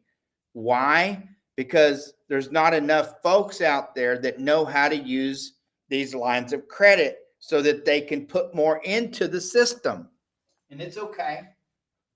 So once again, what we're suggesting is, instead of him taking his $12,000, putting $8,000 into his investments, and him taking home $12,000, borrowing back $7,000 to pay his mortgage, which is $4,300 out of that $7,000, he still gets $5,000. He's still living really good.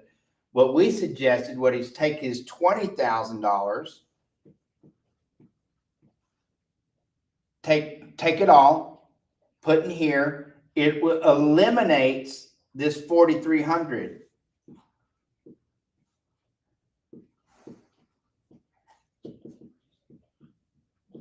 Eliminates.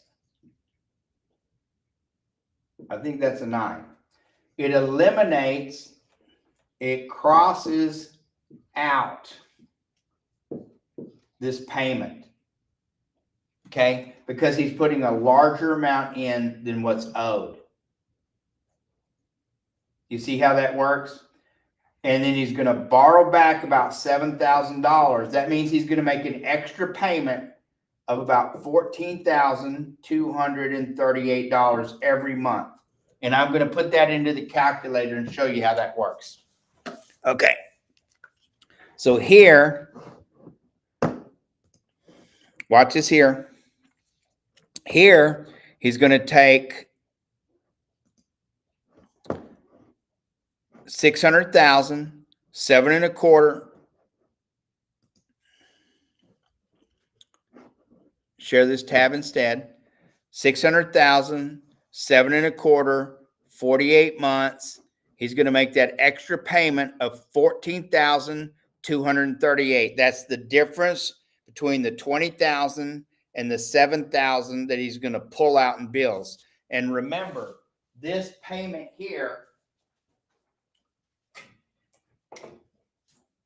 this $4,378, this is his minimum monthly payment.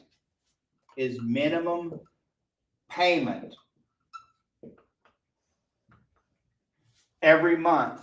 That goes away. Why? Because he satisfied this payment to the banks when he put that $20,000 in. So it doesn't generate that minimum payment, which is the majority of that is interest. Okay. So he eliminates that. Now there's still interest, and I'm going to show you, but once again, it just gets cut down. And instead of paying, it front loads the principal instead of back loading it. And the difference between the amount he puts in and the amount he borrows back is 14,238. So let's plug in the numbers and calculate it out.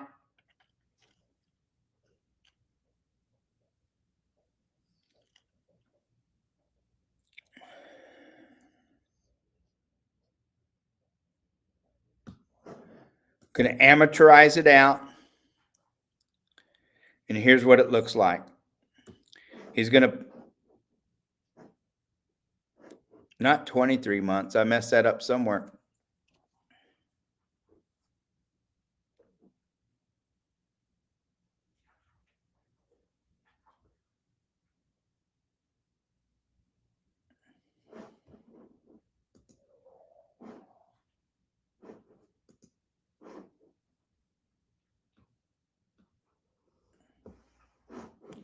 Hold on a second.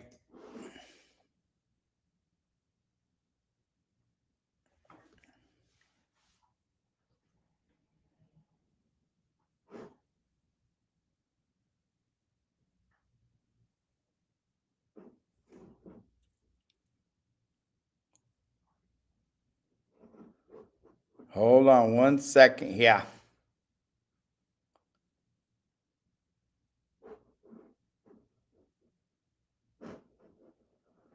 I messed this up. It's okay. It's not the first time I've done this. 48 months.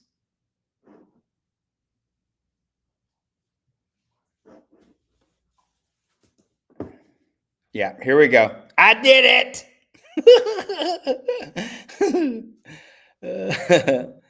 All right. Are you watching? Let me see. Oh, did I not add it? Hold on a second. No. Okay, here we go. Wait. All right, here's the tab. Do you see it? Let me make this a little bigger. There you go. All right, now watch. Watch.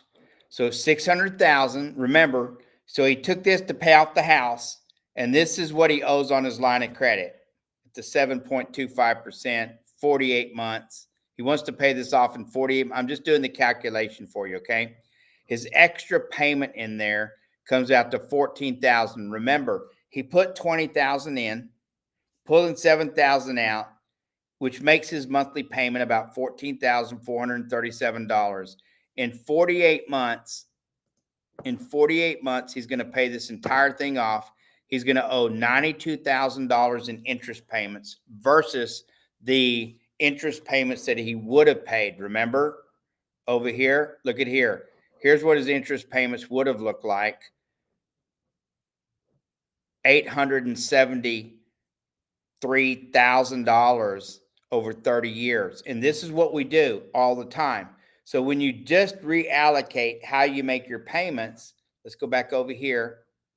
When you just reallocate how you make your payments, he cuts down about $700,000 he saves in interest payments that he gets to use on something else.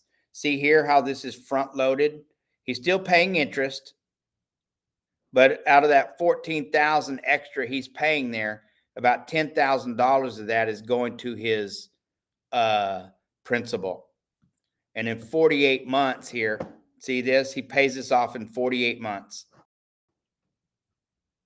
See that? $600,000. He gets to pay this off in 48 months by using this strategy right here. And so not only does he get to not have to pay that $800,000 in interest, but he gets to put that $600,000 in his pocket. Isn't that crazy? That's the way it works. Listen, I didn't make this stuff up. This is just the way it works. So when we go get you credit, when we're getting you credit,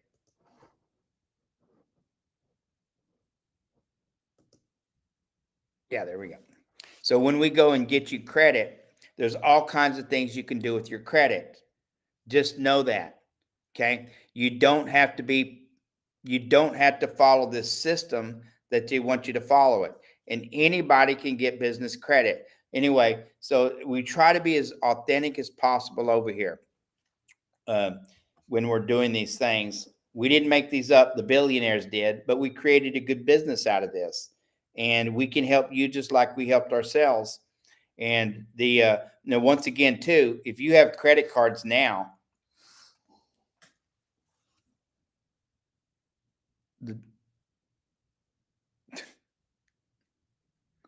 you guys want to see something?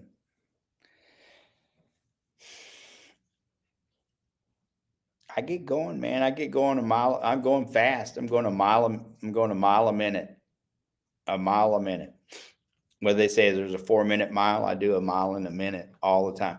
I got 3 dogs that I travel with all over the country. You guys who know me know that I travel with Capone, who's 11 now. Blue, his son, Blue, his only litter. He had 1 litter. He's got 1 boy, and I kept him. Blue, he's 9.5, so he's about a year and a half younger than Capone. And then I have Bella. I adopted Bella, and Bella's 8 years old. She's a German Shepherd, about 110 pounds. She is a beast. I'm telling you, I am locked and loaded when I travel, and I've been all over the country. And let me tell you, they know when to say, "Hey, watch out. That's my daddy." Okay. But I let people pet my dogs, but they're well trained. Capone's well trained, but once again, they're my babies. So anyway, getting back to you guys, if you're not in this debt here, see this right here? If you're not in this, that you debt and then credit, get debt, and then you get credit to pay off the debt. And when you learn that, then it unlocks the credit lines for you with the banks. So, and by the way, not everyone wants to scale a business. I can't tell you how many times somebody's come to me and said, "Hey, I want 100, 200." We get them the money, and then they say, I don't want to scale that business." Have you ever hired somebody? So when I went into business, the first time we bought our TV channel, I went to a conference with 800 other TV owners, and they all say the same: hire people right away. I'd hire 10 to 14 people right away. Even if you can't afford it or know what to do with them, start hiring, because you'll put them to work. And that's what we did. It took me a while to learn, but we got, I'm a really small business, but I have a chief financial officer, a director of finance, and a couple other people that work there in that. I have a chief marketing officer, chief operating officer. I have a director of content, and I have a studio engineer, so to speak. We have a couple of engineers. We have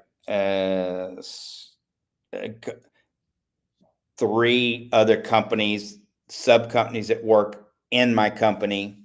We have our merchant processing business, and then we have our card liquidation business. So if you have credit cards and you're wanting to liquidate your credit cards, we can help you do that too. Not cash advance, but a credit card. We can liquidate your credit cards for you. Cash advances, they typically let you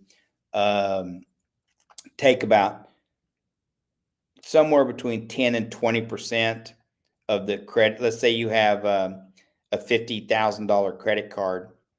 Um, Typically, they let you take somewhere between $5,000 and $7,500 off of that credit card in cash max. Okay, and then they charge you, like 18% or so fee for taking that cash advance. Sometimes as high as 30%. It's really closer to 30%, but anyway, there's a high fee for that. And then we have a process. We'll just liquidate the entire card for you. Okay, all $50,000, and then we just wire you the money back for a fee. But anyway, if you're looking for credit, by the way, go to hit the like button, hit the subscribe button, give us some love over here, because this is the way it works on social media. When it comes to those of you who are watching me in Corpus Christi. Now, by the way, right now I'm not live on my TV network. I went 2 hours live, and now it's playing another show. I'm not sure who's playing right now, but another show's playing. And but if you're watching in Houston, Corpus Christi, College Station, Beaumont, or Lake Charles, Louisiana, thank you for being loyal. You don't have to do this, but the guys on social media, we're asking you to hit the like button. Please hit the like button, hit the subscribe button. We don't have a lot in there under the subscription, but you get to, help us out here, because this is how we grow our uh, pages here on social media. So mainly we're on Twitter, or X, excuse me. Sorry, Elon Musk. This guy's a beast. I've been trying to get an interview, because we have a TV network with President Trump. I'd love to get one with Kamala Harris. Listen, you're not going to get me into that deal tonight, okay? But it's, when you're in the TV business, you want to interview whoever you can, because it brings eyeballs to your platform. And we have a really small television company, and we're wanting to grow. So we'd love to get anybody who, and I was offered an interview today with Carrie Lake and a couple other people from Arizona, and we're going to wind up doing those interviews. And then there's some lady down here in Houston who won some kind of Senate something or another. So we're going to do an interview with her and stuff. But once again, it's going to be fun. We're growing our network, and anybody who knows me knows that I'm a Bible toting, gun toting, libertarian. Okay, I'm like an in between. I'm in between a liberal and conservative, leaning on the conservative side, or common sense side. Let me say the common sense side. Okay, but I'm not a politics guy. I'm not into that, so we're not going to do that. But once again, I'm always looking for common sense. That's what we're looking for all the time. Common sense. Okay. So I haven't voted liberal for, gosh, the last time I think I voted was for Clinton. I voted for Clinton. And the reason I voted for Clinton was because anybody who did what he did in the White House is my hero. I got problems. Anyway, getting back to this, let's have a little fun here. We're going to call it quits for the night. Thank you. But please hit that subscribe button. Hit the subscribe button. Share this too. And then hit the like button, subscribe, and all the good stuff. Give us a little love. If you have any questions, once again, you can go to smartmoneyculture.tv, fill that out, and let us help you get some credit. Okay. And if you have any questions, hit the contact button and send us your questions. All right. I'm Fly Mackey for Smart Money Culture Television Network. Have a great night. See you tomorrow. That was great. I love